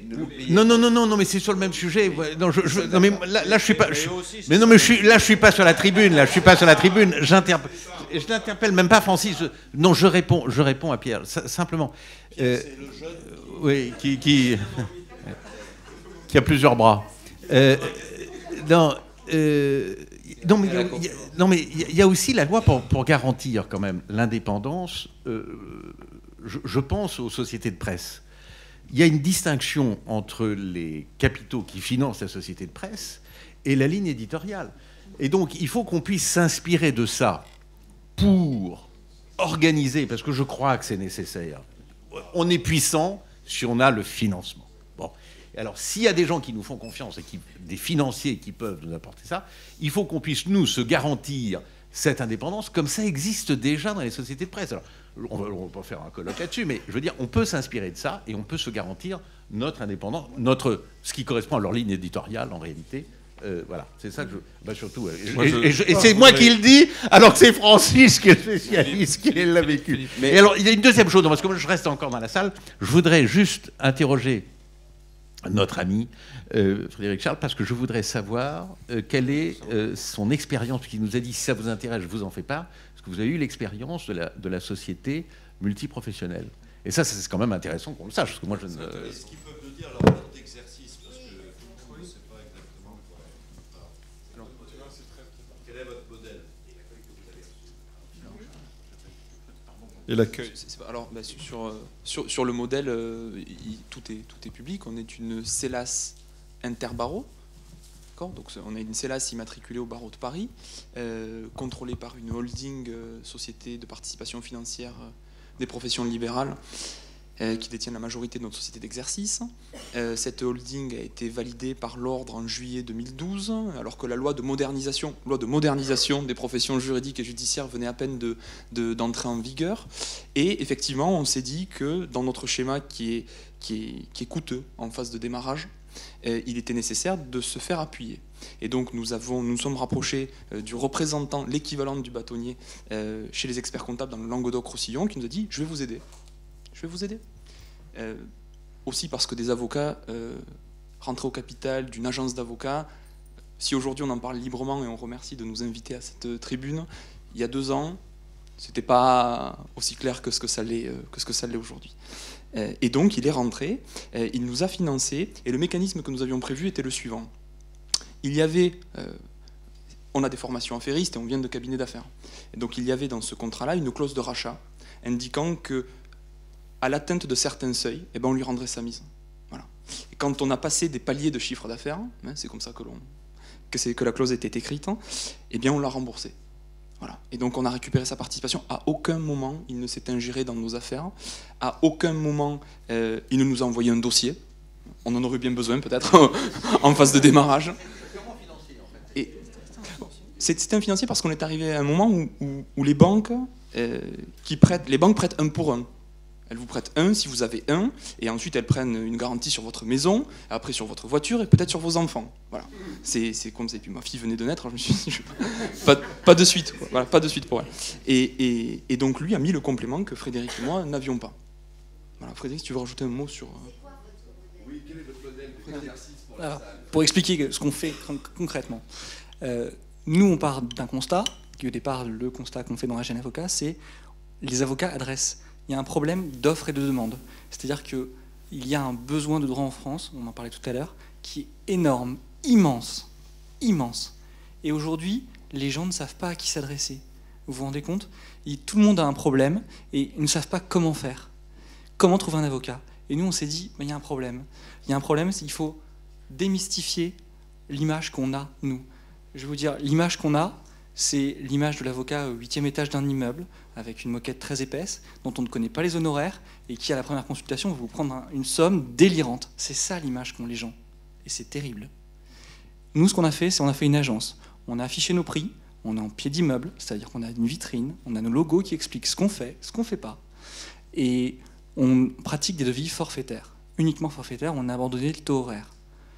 Et sur cette base-là, on a posé notre première agence dans le 15e arrondissement à Paris, et on a constaté que la première année, alors qu'on dans le 15e, je n'y vis pas, Philippe n'y vit pas, on ne connaissait personne, il y a 400 clients qui ont poussé notre porte la première année. Bon, partant de ce constat, partant du postulat de départ qui était juste, il y a un besoin de droit immense en France, et il faut juste l'adresser correctement, il faut juste casser l'image terrible qu'on a, que les Français ont de l'avocat, malheureusement. On peut adresser un marché nouveau et qu'on avait perdu. Voilà, c'est simplement ça, Jeune Avocat. La duplication, c'est simple. On a un associé qui nous a rejoint dans les Hauts-de-Seine, qui était auparavant dans un grand cabinet, qui était à Londres, qui a vu ce qui se passait en Angleterre et qui nous a rejoint pour faire l'agence dans les Hauts-de-Seine. Et aujourd'hui, on est une franchise, c'est-à-dire qu'il y a un nouvel avocat qui nous a rejoint, enfin un nouveau cabinet qui nous a rejoint en Vendée et qui a ouvert sa propre agence. Et 2 autres cabinets qui nous ont rejoints et ils sont en train de construire leurs propres agences en franchise. Voilà, c'est très clair. Voilà un éclairage intéressant. Bonsoir à tous. Merci Philippe de m'avoir invité à venir ce soir. Il se trouve que je me sens un petit peu comme un eunuque invité à une partouze parce que je ne suis pas avocat. Ceci dit, je ne suis pas expert comptable, donc je ne suis pas non plus le loup dans la bergerie. Je suis le fils de Pascal Bernard qui a été avocat longtemps ici. Voilà. Je vais aller vite. C'est juste un petit témoignage parce que j'exerce un métier qui n'est pas réglementé. Je suis coach pour avocat. Et dans mon métier,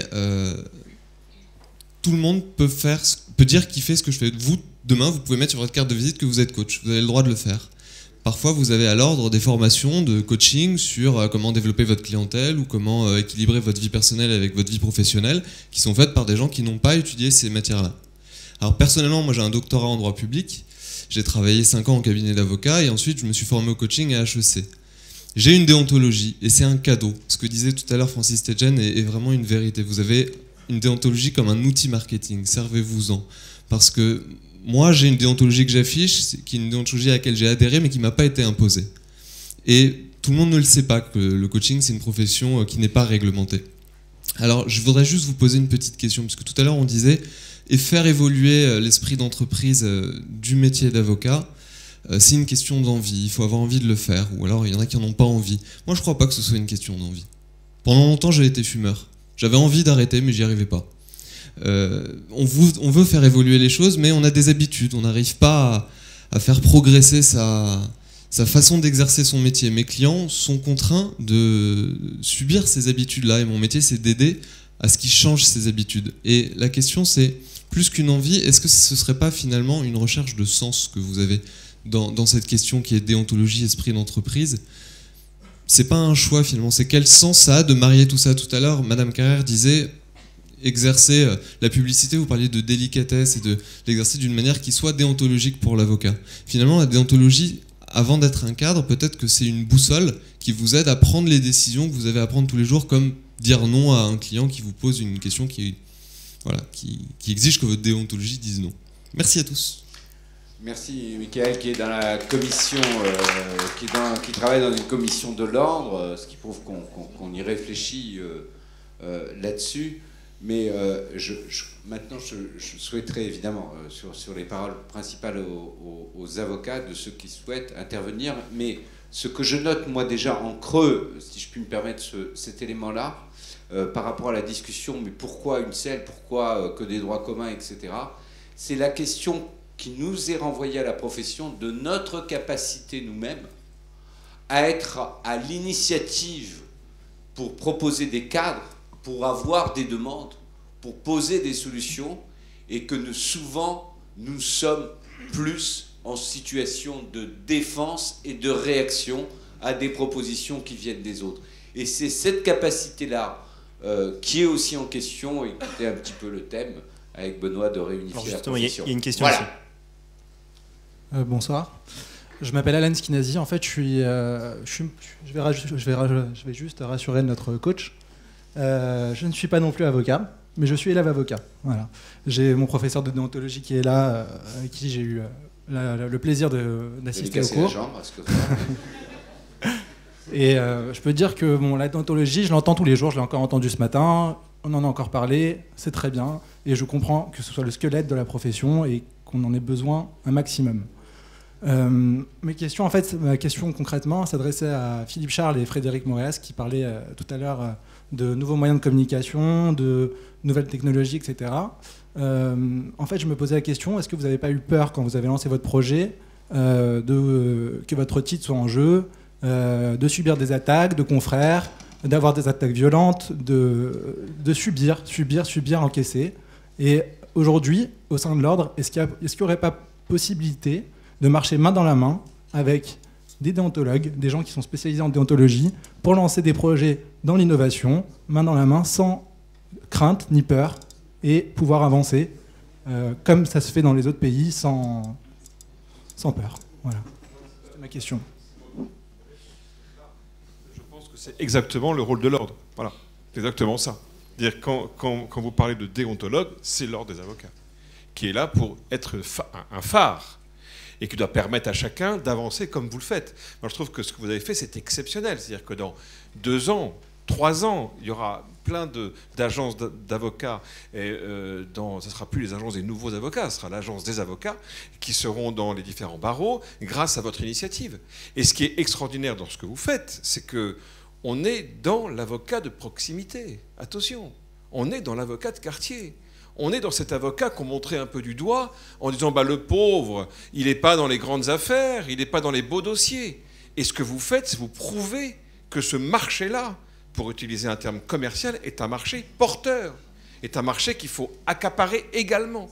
Et donc que tous les marchés doivent être vécus, doivent être regardés avec une intelligence qui est celle de l'entreprise. Et c'est votre force. Et je pense que l'ordre doit être là pour aider toutes les initiatives, que ce soit des initiatives comme les vôtres, avec un business plan qui a une logique financière structurée, intelligente et, je dirais, ouverte sur le client, parce que l'objectif, c'est aussi de servir le client, que ce soit une autre logique internationale ou une logique individuelle où il y aura peut-être même des marchés, des idées qu'on avait sur un cabinet qui décidera que son marché sera l'aide juridictionnelle, qui dira, moi, voilà mon business plan, c'est d'ouvrir la porte en disant, moi, cabinet, aide juridictionnelle.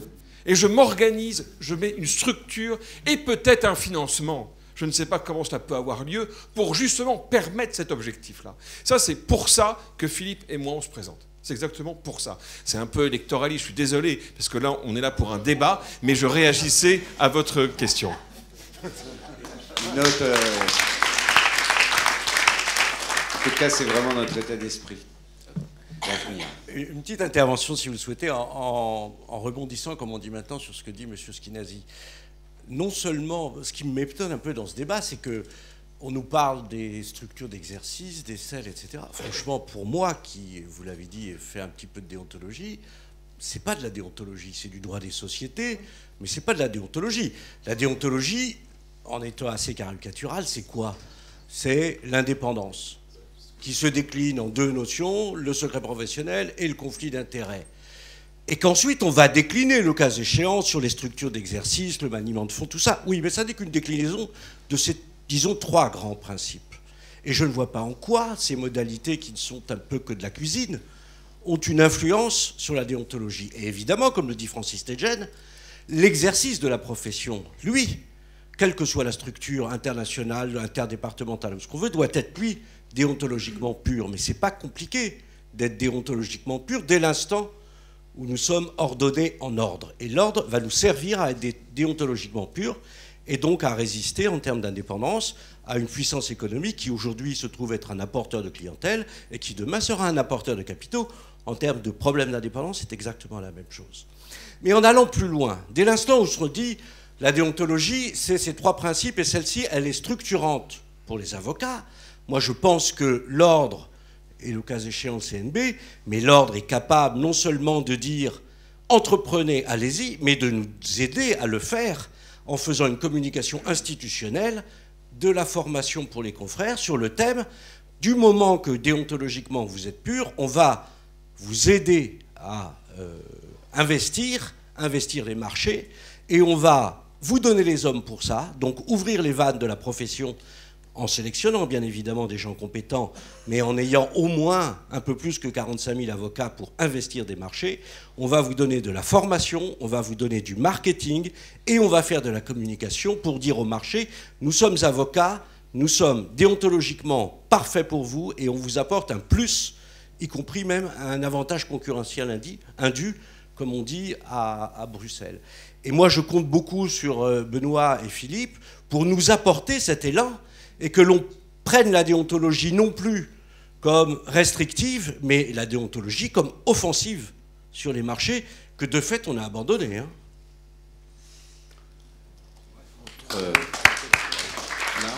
Jean-Pierre, vous voulez intervenir?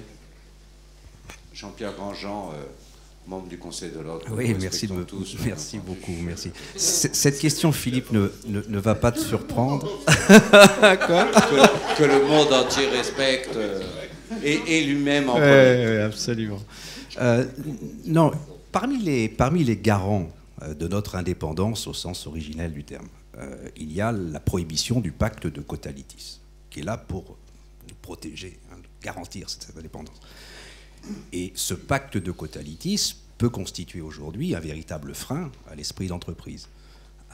À l'heure du démarchage par Internet, à l'heure d'une tentative de multiplication de l'accès aux droits, et je parle des particuliers, là, c'est vrai que le meilleur discours possible, discours d'entreprise, c'est de dire aux clients potentiels, si je gagne, ça va vous coûter un peu, si je perds, ça ne vous coûte rien. Bon.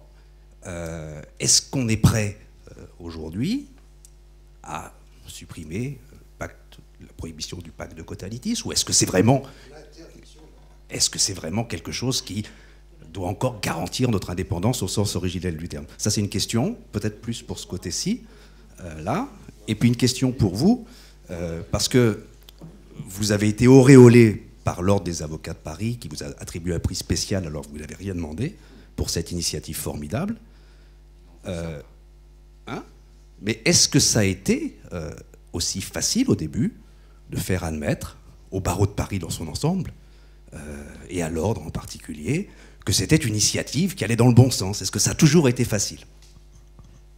D'abord à Frédéric Charles, et après on reviendra sur l'interdiction du pacte cotalictis, qui est une des vraies questions en termes d'accès au droit, en tout cas aujourd'hui, avec le constat que nous faisons. Avec Philippe, on est quand même des travailleurs, et on a réfléchi à ce projet depuis 2008. Je pense qu'on a à peu près acheté tous les bouquins de déontologie qui existent. Merci d'avoir écrit ce petit livre, c'est vrai. Merci à Dalloz d'avoir fait un code de l'avocat en 2012.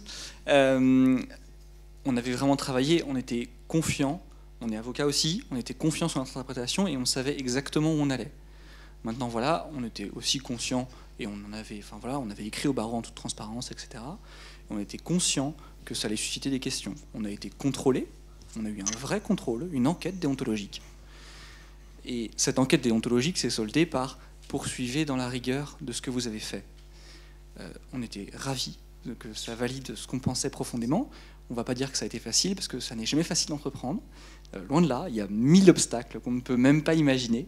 Mais on était confiants et aujourd'hui on est très contents que le barreau et qu'on ait réussi à fédérer des gens qui pensent que effectivement l'innovation elle se fait de l'intérieur de la profession d'avocat, que c'est à nous d'aller chercher les clients, que c'est à nous de reprendre la main sur ce fameux marché du droit. Et à partir de là, aujourd'hui, on est vraiment content que ce soit comme ça. Non, ça n'a pas toujours été facile, mais aujourd'hui, vraiment, on savoure que des gens nous rejoignent et que des gens pensent la même chose que nous. Et qu'on vous invite également. Et qu'on nous invite également. Non, mais c'est vrai. Sur la question faut-il ou pas lever la prohibition, avec la problématique, encore une fois, de l'accès au droit aujourd'hui et de la réalité, est-ce que c'est vraiment quelque chose qui constitue un principe essentiel de la déontologie ou sur lequel on peut s'interroger très légitimement sur son intérêt de... Les avis sont partagés, monsieur le candidat. Mais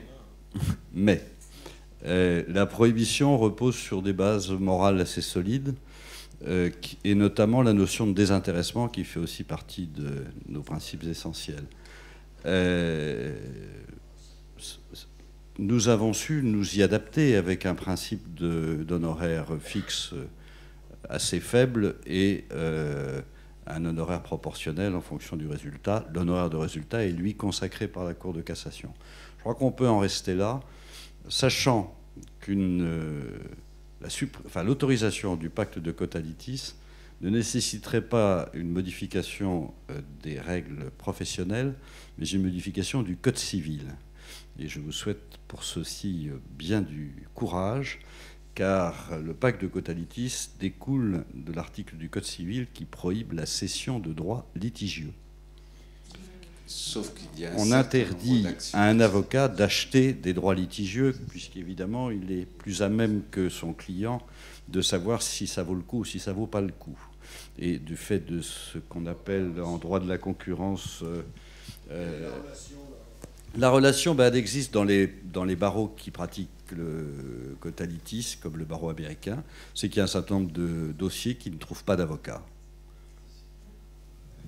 Mais en même temps, c'est donc une règle d'accès au droit. Si je peux interpeller et alimenter le débat, il y a un certain nombre de domaines d'action et d'accès au droit sur lequel, par exemple, pour ceux qui font du droit des assurances et sur le dommage, tout le domaine des accidents de la circulation qui est un marché et de la réparation du dommage corporel, il n'y a pas en l'occurrence de cession et de créance litigieuse. Il y a un droit à réparation qui est aujourd'hui prévu par les textes et que la seule question aujourd'hui, c'est quel est le montant de l'indemnisation et la hauteur de l'indemnisation.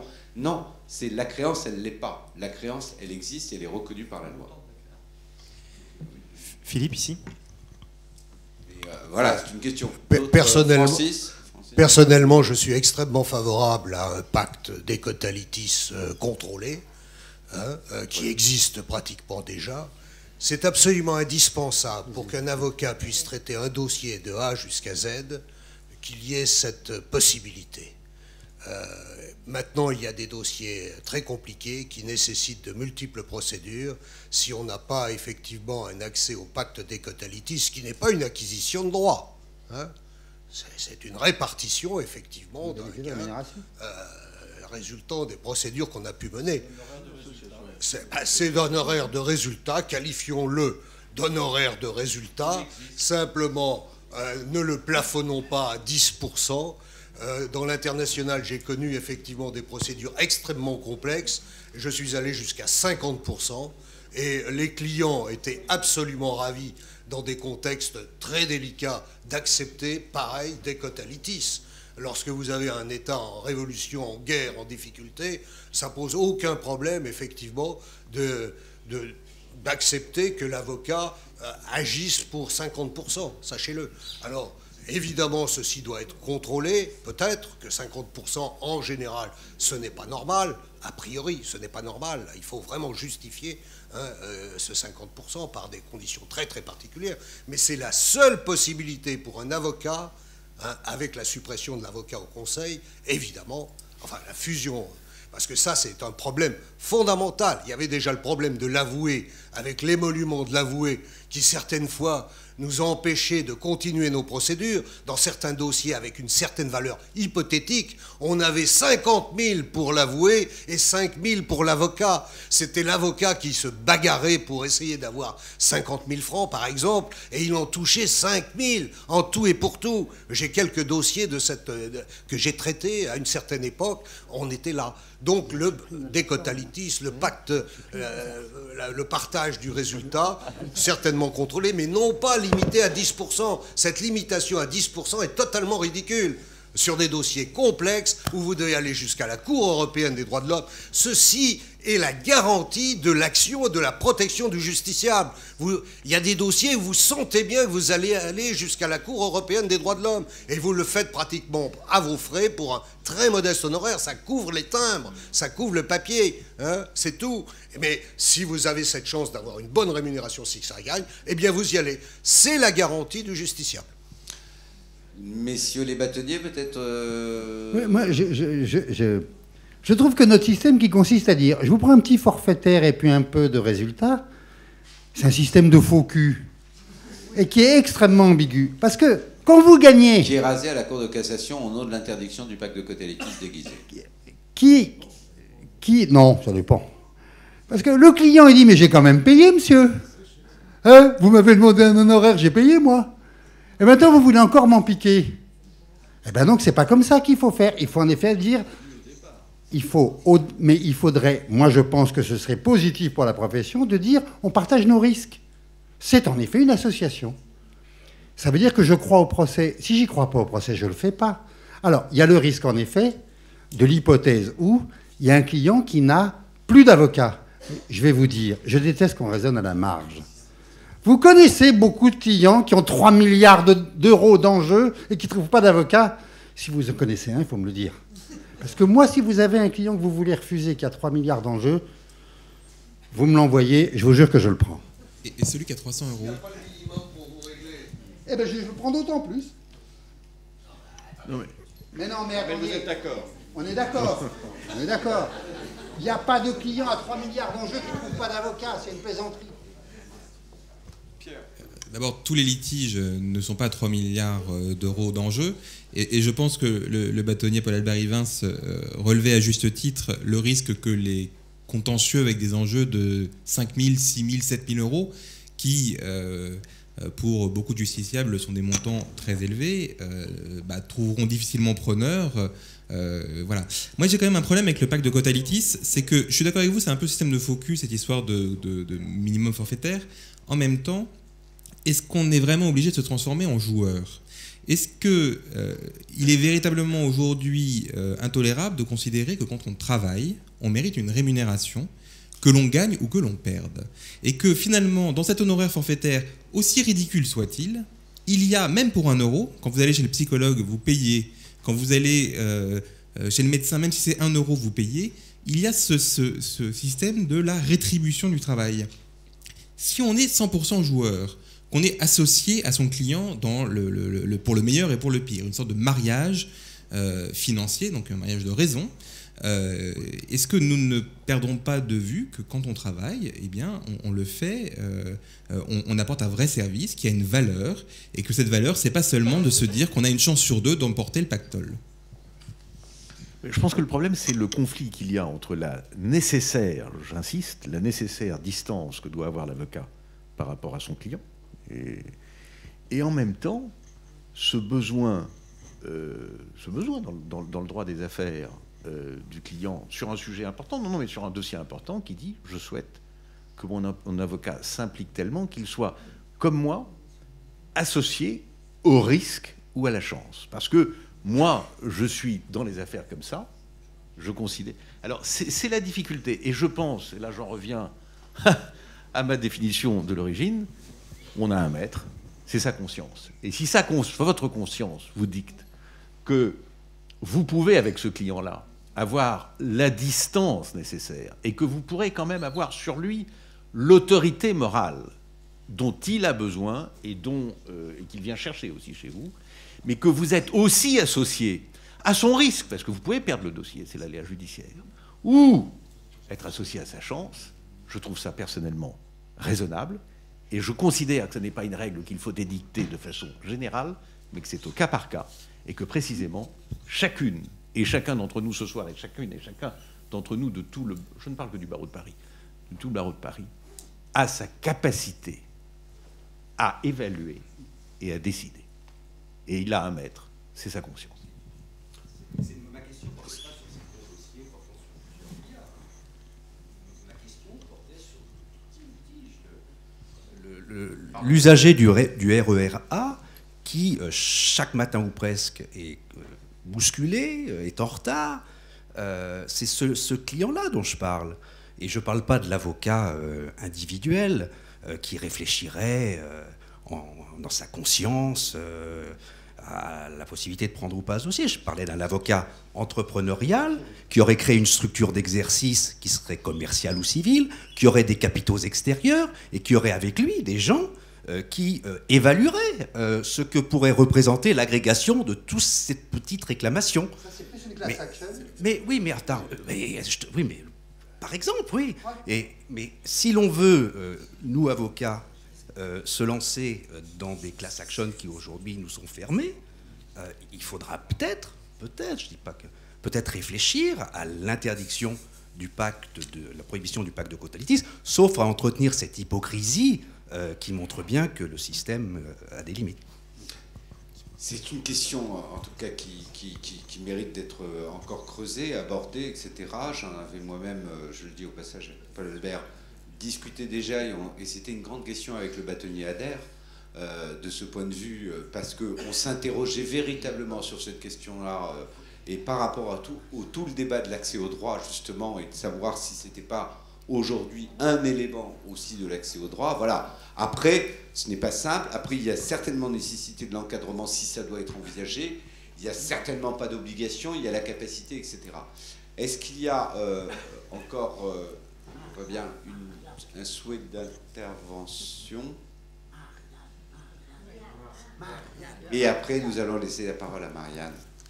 Bonsoir, Maxime Wagner, je suis cofondateur de Captain Contrat. On développe un service en fait pour aider les avocats dans leur rédaction de documents. Donc c'est via des algorithmes. Et donc on aide forcément les avocats à attaquer le marché en ligne, donc le marché de l'Internet, qui se retrouve forcément en concurrence avec d'autres acteurs que vous avez cités tout à l'heure, notamment des startups ou des sites qui proposent des questionnaires où on répond en ligne et ça génère automatiquement un logiciel. Ma question tournait plus autour du conseil juridique, de savoir qu'est-ce que le conseil juridique finalement dans la déontologie. Est-ce que c'est uniquement des conseils prodigués par un humain ou est-ce qu'on peut aussi considérer, vu les évolutions des nouvelles technologies, que de répondre à des questionnaires via des algorithmes, c'est finalement une forme de conseil et du coup c'est interdit à une société commerciale? Merci. Et je rebondis sur le fait que nous sommes, je rebondis pour compléter, je vous laisserai après ceux qui le souhaitent.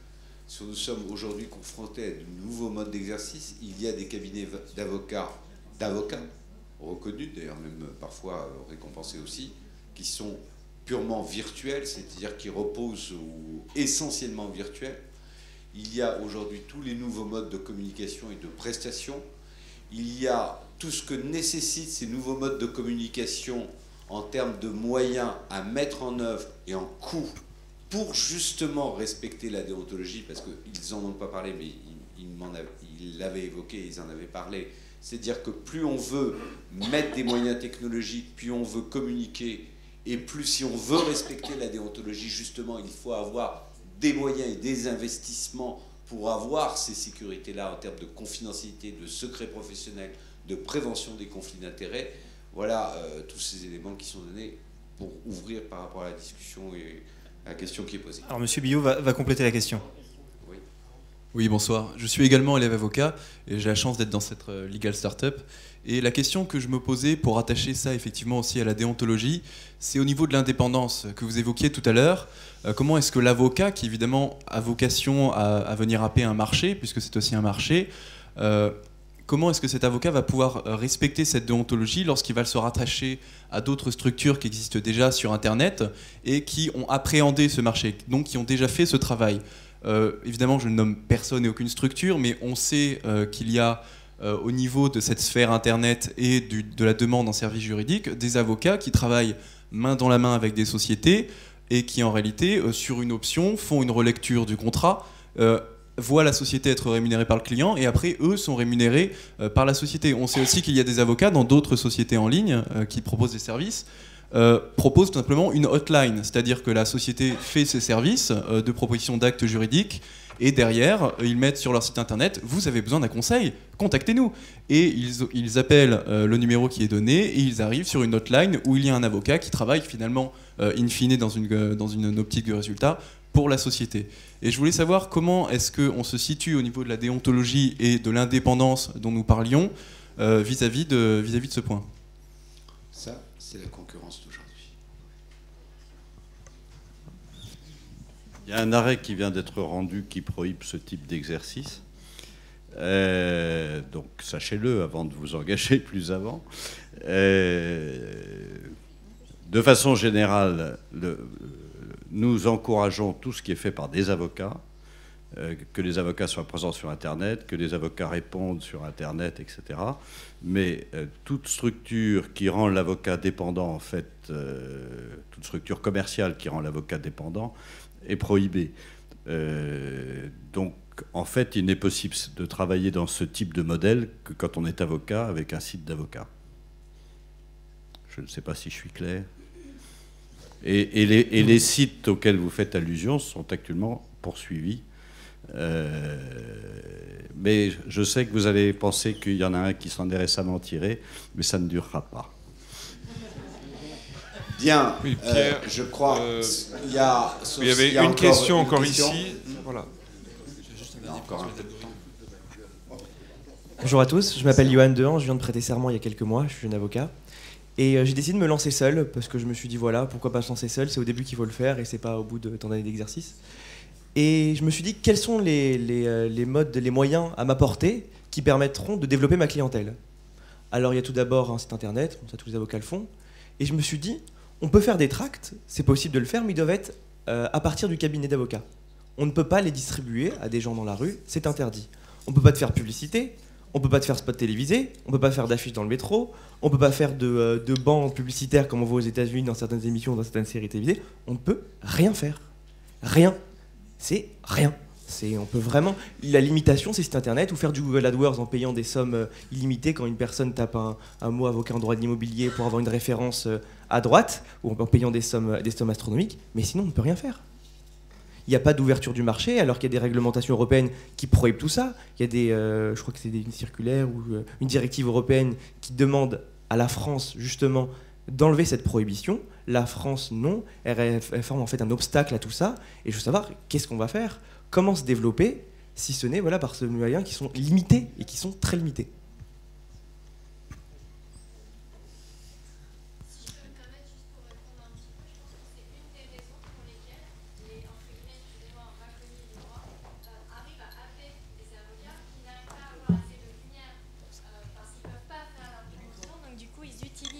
Ces sites-là pour se faire voir un petit peu plus.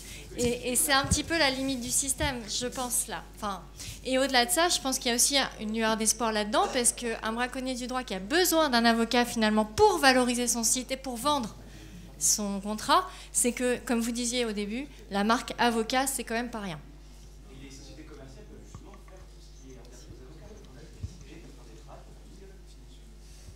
Mais elles ne peuvent pas utiliser le titre d'avocat. C'est pour ça qu'elles payent qu'elles utilisent un avocat. D'autres souhaits, même si l'heure avance, la soif également, pour certains. Je vais donner une petite réponse sur la publicité. Il faut quand même rappeler que la publicité est autorisée. Non.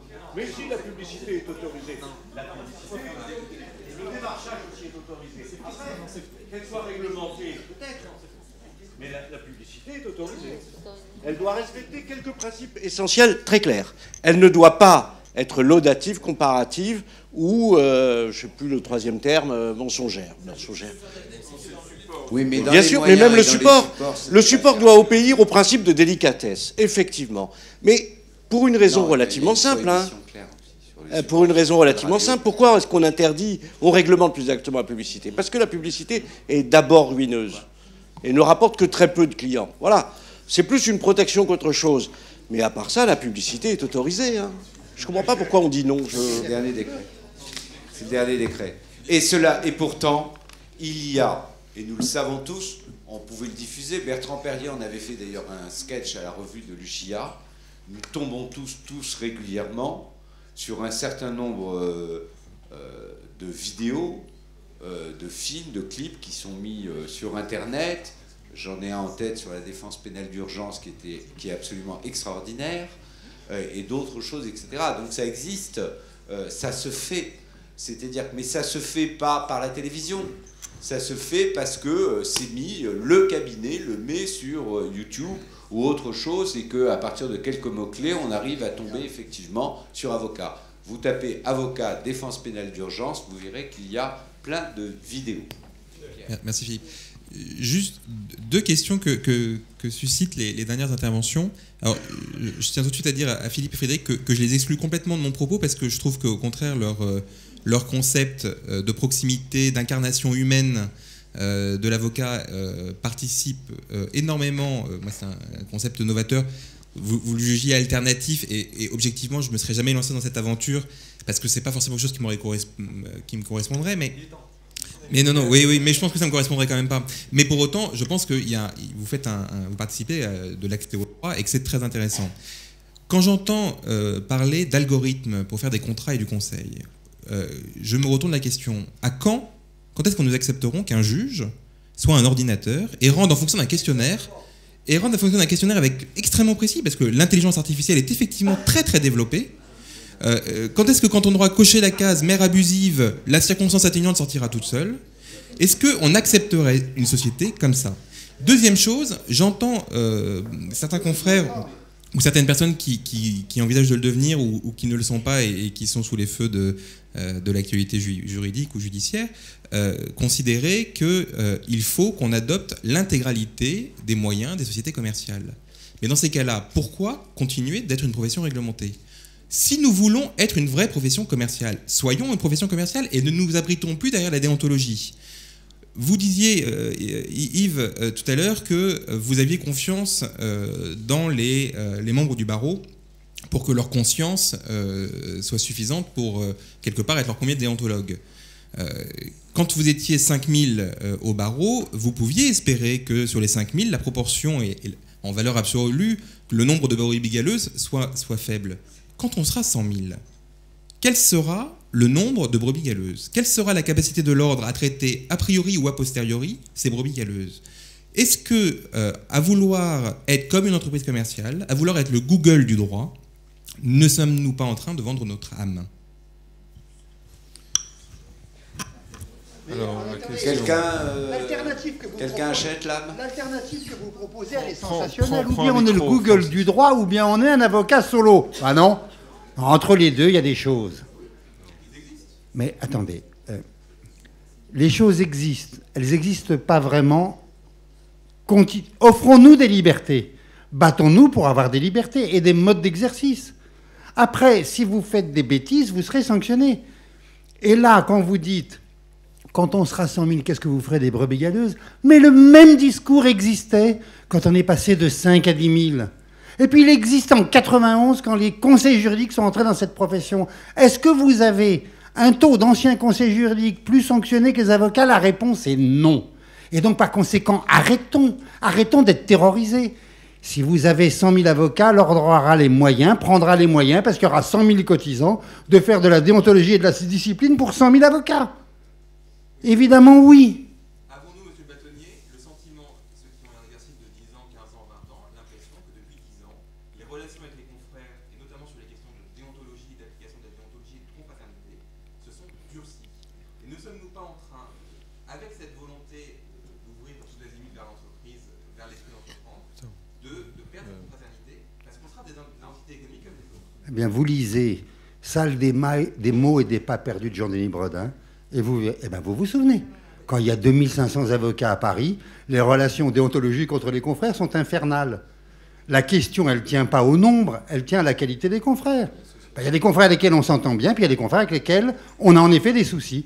Réglons nos problèmes. Et après, c'est une interrogation qui se pose bien évidemment à l'ordre, qui est la vraie question de la crédibilité, de la fiabilité de l'intervention de l'ordre, de sa capacité à faire en sorte, notamment sur la confraternité, à mettre un terme à ce qui pollue la vie des avocats entre eux au quotidien, ce qui suppose déjà de rétablir et de rendre plus lisible ce qu'on a appelé à une époque, et ça Nathalie le sait, elle pourrait en parler, ce qu'on appelait le référé déontologique, qui permettait effectivement en 48 heures de régler les problèmes, et en partant du principe très simple que les avocats qui se doivent loyauté entre eux ne sont pas là pour se pourrir la vie entre eux. Mais cela suppose que l'ordre lui-même organise un circuit, une fiabilité, une organisation et des moyens qui lui permettent de rendre crédible que sur ces questions-là,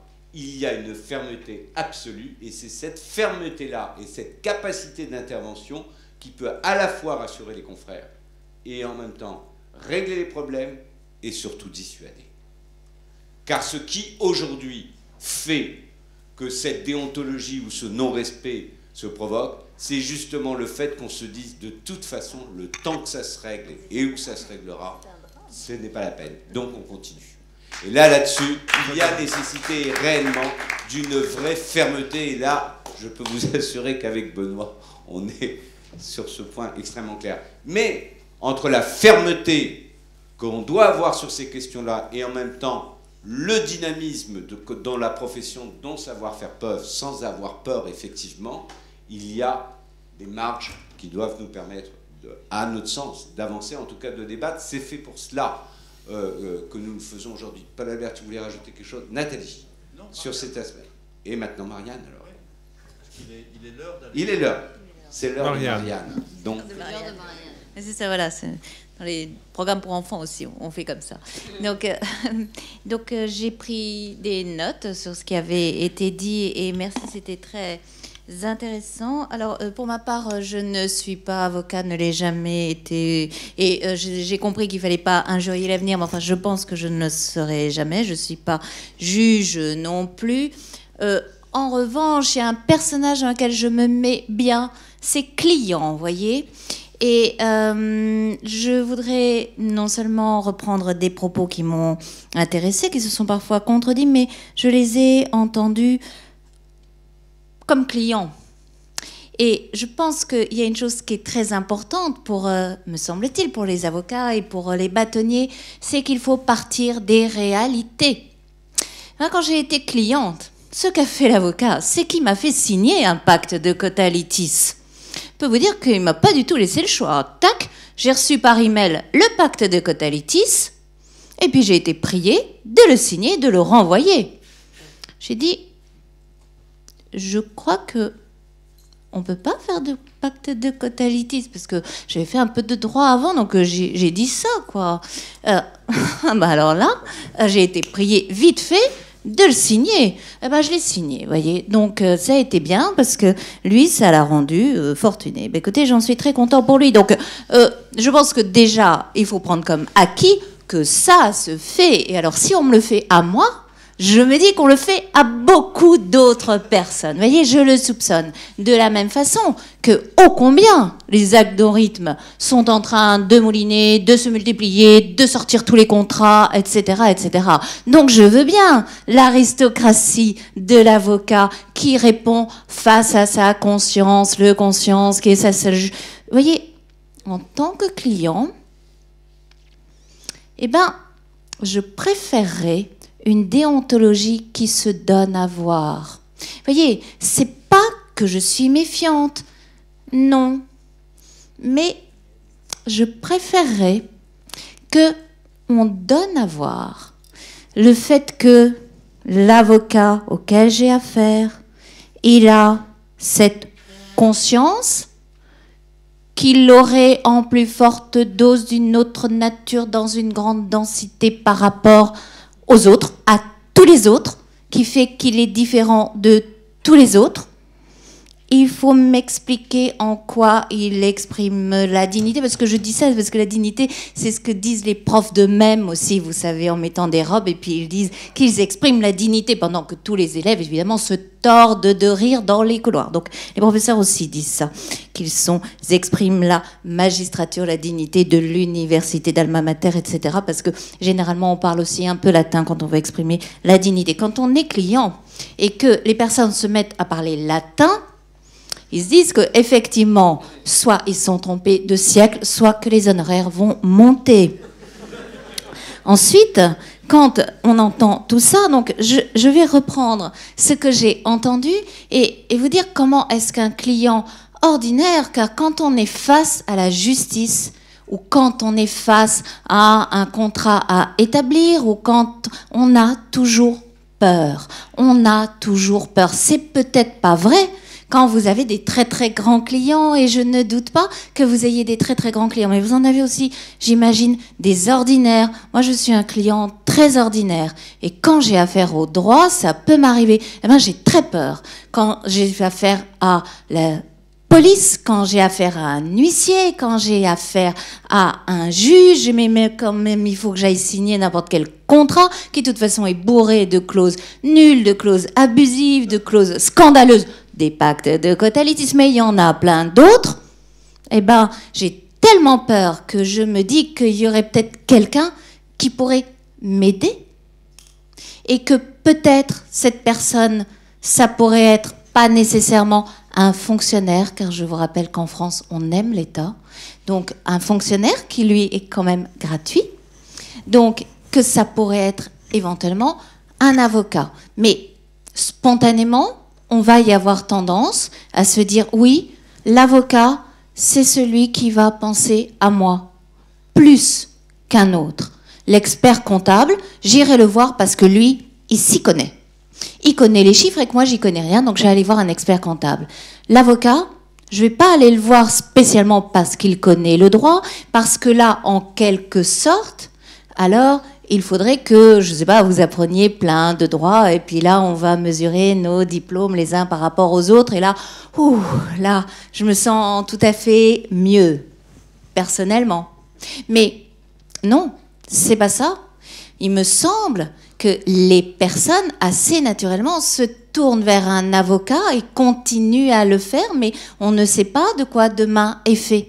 D'un demain qui va être occupé par des machines, dans un univers virtuel, où on verra juste un petit bonhomme dessiné avec une robe, et puis c'est tout, avec des consommateurs qui se contenteront de juger. Disons que pour le moment, on pense que l'avocat, il aidera. C'est pas qu'il rendra une prestation de bonne qualité parce qu'il est expert, mais parce qu'il aidera, et qu'on a vraiment besoin, parce qu'on a l'impression d'abord que le droit c'est important, qu'on bute dessus, qu'il va nous faire mal et qu'on voudrait qu'il nous aide. Alors, je retiens tout ce qui a été dit. D'abord, car le seul qui ait répondu vraiment à la question qu'on lui a posée, c'est quand même Paul Albert.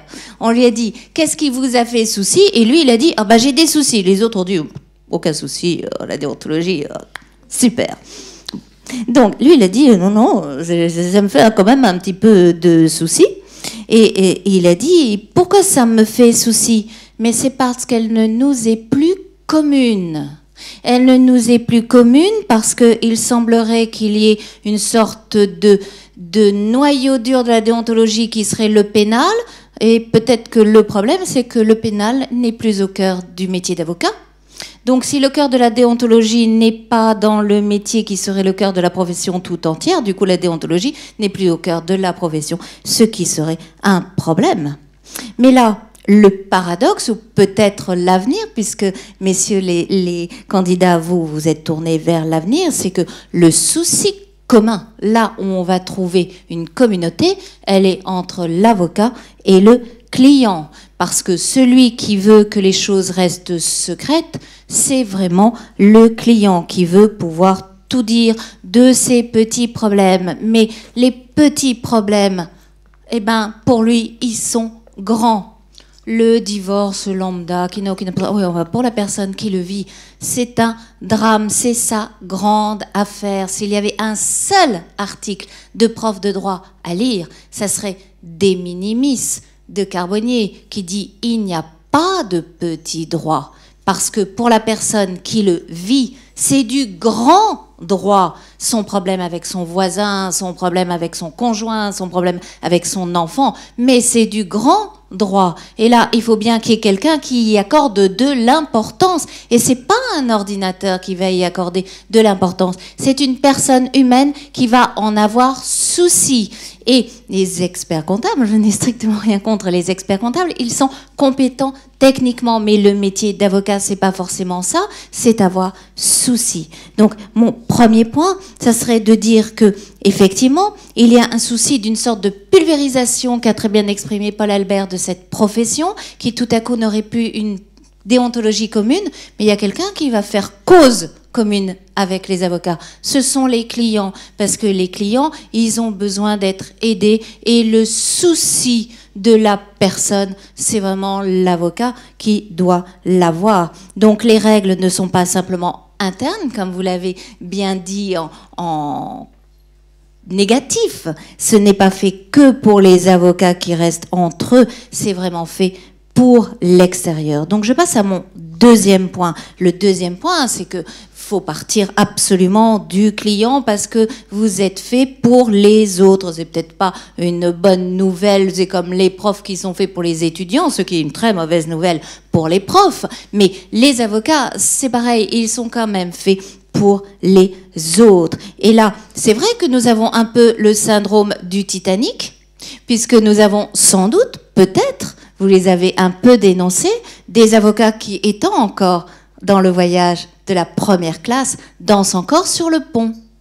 Et puis, il y a peut-être des personnes qui voyagent en troisième classe, mais bon, hein, on va quand même pas s'occuper des gens qui sont de troisième classe. Ben oui, enfin, c'est peut-être pas pour ça qu'on fait un statut si particulier aux avocats. Les avocats, ils sont là pour s'occuper de la première classe, de la deuxième classe, et bien aussi de la troisième. Et même si on leur donne tant de privilèges, oui, de privilèges, c'est une vieille profession, c'est pour les gens de la troisième classe, ceux qui éventuellement ne trouveraient plus personne pour les aider, pour les défendre, par exemple parce qu'ils sont coupables. Bah oui, et bah heureusement qu'il y a des gens qui sont là pour aider les coupables, pour aider les gens qui n'y connaissent rien en droit des contrats. Et puis pourquoi est-ce qu'il faudrait que tout d'un coup tous les gens deviennent experts en droit? Quelle idée! Alors bien sûr que la déontologie, c'est très vendable, on va être bankable à la fin. Francis l'a dit, qui sait si bien raconter les choses, c'est le cadeau bonus. Non seulement vous êtes compétent en droit, mais en plus, allez, on vous offre en cadeau la déontologie, c'est-à-dire le secret. Méfiez-vous un peu, parce que c'est ce qu'offrent aussi les banquiers suisses. Donc, offrir le secret pur et simple en prestation, peut-être pas.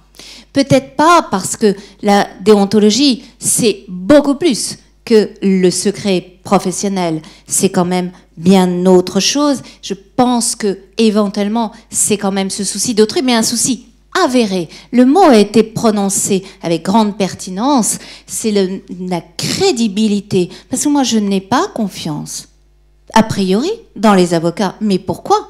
Mais non. vous avez besoin de montrer votre crédibilité. Et ça, c'est l'affaire de l'ordre.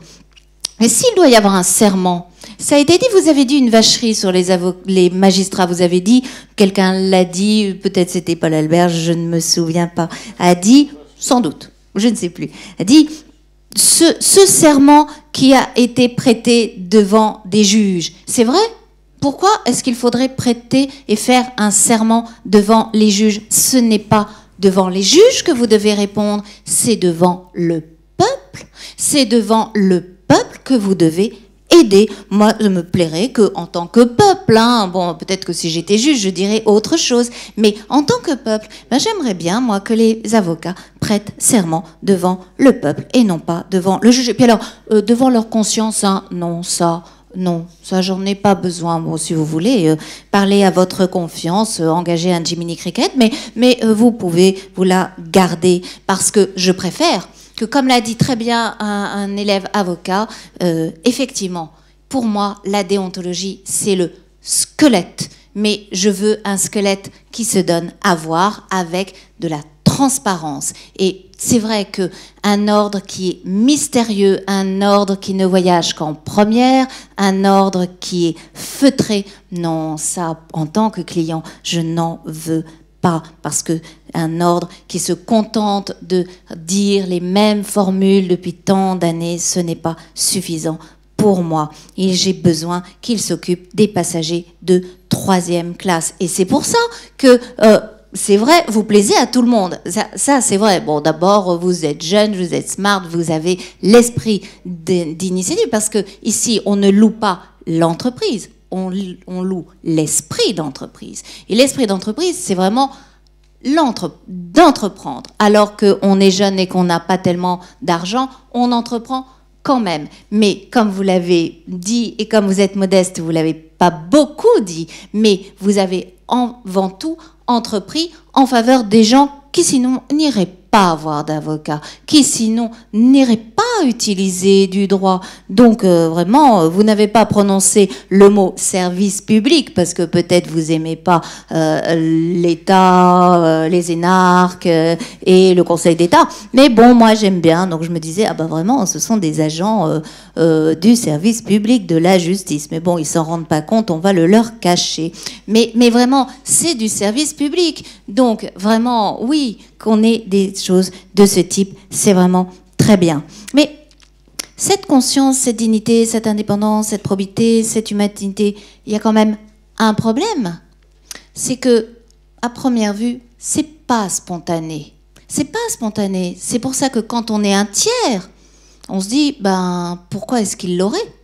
Pourquoi est-ce que toutes ces personnes-là, du seul fait qu'ils mettent leur robe, ils l'auraient ? Un jour, j'ai failli perdre confiance dans la justice, parce que j'étais à l'ENM et puis je faisais une conférence sur l'impartialité du juge, et puis je disais, quand même, ben, les juges, ils sont pleins de préjugés. Pourquoi ? Ben, parce que ce sont des êtres humains. Et là, un monsieur s'est levé, a dit, mais pas du tout, madame. Dès l'instant que je mets ma robe de juge, je n'ai plus aucun préjugé, car je ne suis plus un être humain. Et là, je me suis dit, oh là là là là, pourvu que jamais, jamais, jamais, en tant que justiciable, j'ai affaire à ce monsieur qui, en plus, croit qu'il n'a aucun préjugé uniquement parce qu'il met sa robe. J'espère, messieurs les avocats, que vous ne croyez pas que sous prétexte que vous mettrez votre robe, ou vous mettez votre robe, ou que vous avez le titre, la marque d'avocat, tout à coup vous êtes ces êtres si supérieurs que vous êtes à la fois digne, indépendant, propre et humain, alors que nous, non, hein, parce que comme nous, on n'a pas la marque, bah, nous, on est sans conscience, indigne, dépendant, malhonnête, et puis qu'on n'a aucune... Bah oui, oh bah, oui, il y a l'élite, les avocats, et puis après, il y a les minables, les hommes d'argent, de marché. Vous voyez, bah, pourquoi ? Ça ne vient pas naturellement. Alors que l'esprit d'entreprise, si, ça vient. Donc, comment est-ce que ça s'apprend, ces qualités non innées ? Là, je me suis dit, mais ça doit bien s'apprendre quelque part. Il y a bien un lieu d'apprentissage. Et là, quand même, monsieur, vous en avez bien parlé, très bien parlé. Il y a l'apprentissage de la déontologie, car rien n'est plus artificiel que la déontologie. C'est un corpus de civilisation. C'est sûr que c'est un carcan. C'est pas une bonne nouvelle pour celui qui doit supporter ce carcan, alors même qu'il a des tas d'idées formidables, de pubs à la télé avec des filles déshabillées en disant venez, venez, venez chez moi, et en plus c'est moins cher, et des filles en maillot de bain vous offriront des cafés. Super. Bah oui, mais point de vue déontologique, non. Ah bah vraiment c'est bridant. Bah oui, c'est bridant. Eh ben c'est comme ça. Et quand monsieur le Banet Yves Repiquet a dit très bien, la déontologie, c'est de savoir dire non. Oui, ben, il faut que d'abord quelqu'un vous ait appris à dire non. Et qui apprend à dire non? C'est pas évident de savoir dire non. Donc il y a toute une éducation. C'est long d'apprendre la déontologie. Enfin, j'imagine, je ne suis pas avocat. Et là, vient quand même un problème dont vous n'avez cessé de parler parce qu'il est central. Non seulement il faut apprendre à dire non, qui est un exercice de civilisation, et c'est pas l'université qui peut apprendre ça, parce que l'université, bon, la pauvre, elle fait ce qu'elle peut, et la seule chose qu'éventuellement elle peut un peu apprendre aux étudiants, c'est un peu de droit, mais certainement pas les situations où on peut dire oui, les situations où on peut dire non. Non, ça, c'est pas sa fonction, c'est pas là où elle va pouvoir l'apprendre. C'est certainement dans votre profession. Et d'une façon continuée, puisque vous l'avez très bien dit, de toute façon, la déontologie, elle évolue. Donc à chaque fois, il faut apprendre à savoir parler bien, à savoir quand est-ce qu'il faut dire oui, oui, d'accord, mais quand bien même on sait dire non, encore faut-il pouvoir dire non. Parce que on peut savoir à un moment qu'il faut dire non. Ben, il y a des fois où, vous savez, on sait qu'on doit dire non, ben, on peut pas. Voilà. Donc ça, par exemple, pourquoi? Eh ben, parce que sinon, on fait faillite. Donc, nous savons bien ça. Et oui, il y a des personnes qui... Donc, soit il y a des personnes qui ne savent absolument pas qu'il fallait dire non. Et puis il y a des personnes éduquées au conflit d'intérêts, etc., des personnes très savantes, des personnes avec une haute conscience. Oui, enfin, quand vous mettez toute votre entreprise d'avocats en faillite, y compris les gens qui travaillent avec vous, y compris des personnes qui vous sont proches, vous hésitez quand même un petit peu. Donc il faut avoir les moyens de sa politique de civilisation de la déontologie. Et là, ça devient beaucoup plus compliqué. Car enfin, quelle est la première valeur? Puisque chacun a essayé de donner sa vertu première. C'est certainement l'humanité. Oui, mais enfin, s'occuper des autres, y compris de celui qui n'a pas d'argent, il faut quand même en avoir de l'argent pour pouvoir être humain. Et là, c'est là, mais je terminerai par là, car moi, je ne suis pas avocate ni candidate, c'est que il y a le premier enjeu qui est que pouvoir dire non, il faut en avoir les moyens.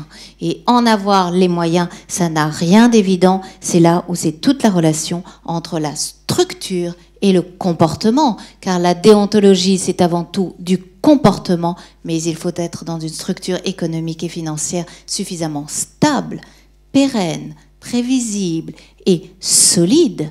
Et là vient la question centrale de la déontologie, qui est l'argent. Et l'argent, c'est avant tout l'ordre qui doit le régler et soutenir ses avocats. C'est ce que j'ai cru comprendre de tout ce passionnant débat dont j'ai profité. Merci beaucoup.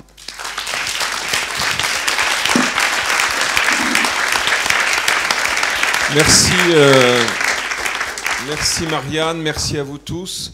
On ne va pas rentrer de nouveau dans le débat, simplement sachez que vous êtes tous invités à boire avec nous ensuite dans le hall. Et merci d'être venus et continuez à suivre sur Internet tout ce qu'on est en train de faire.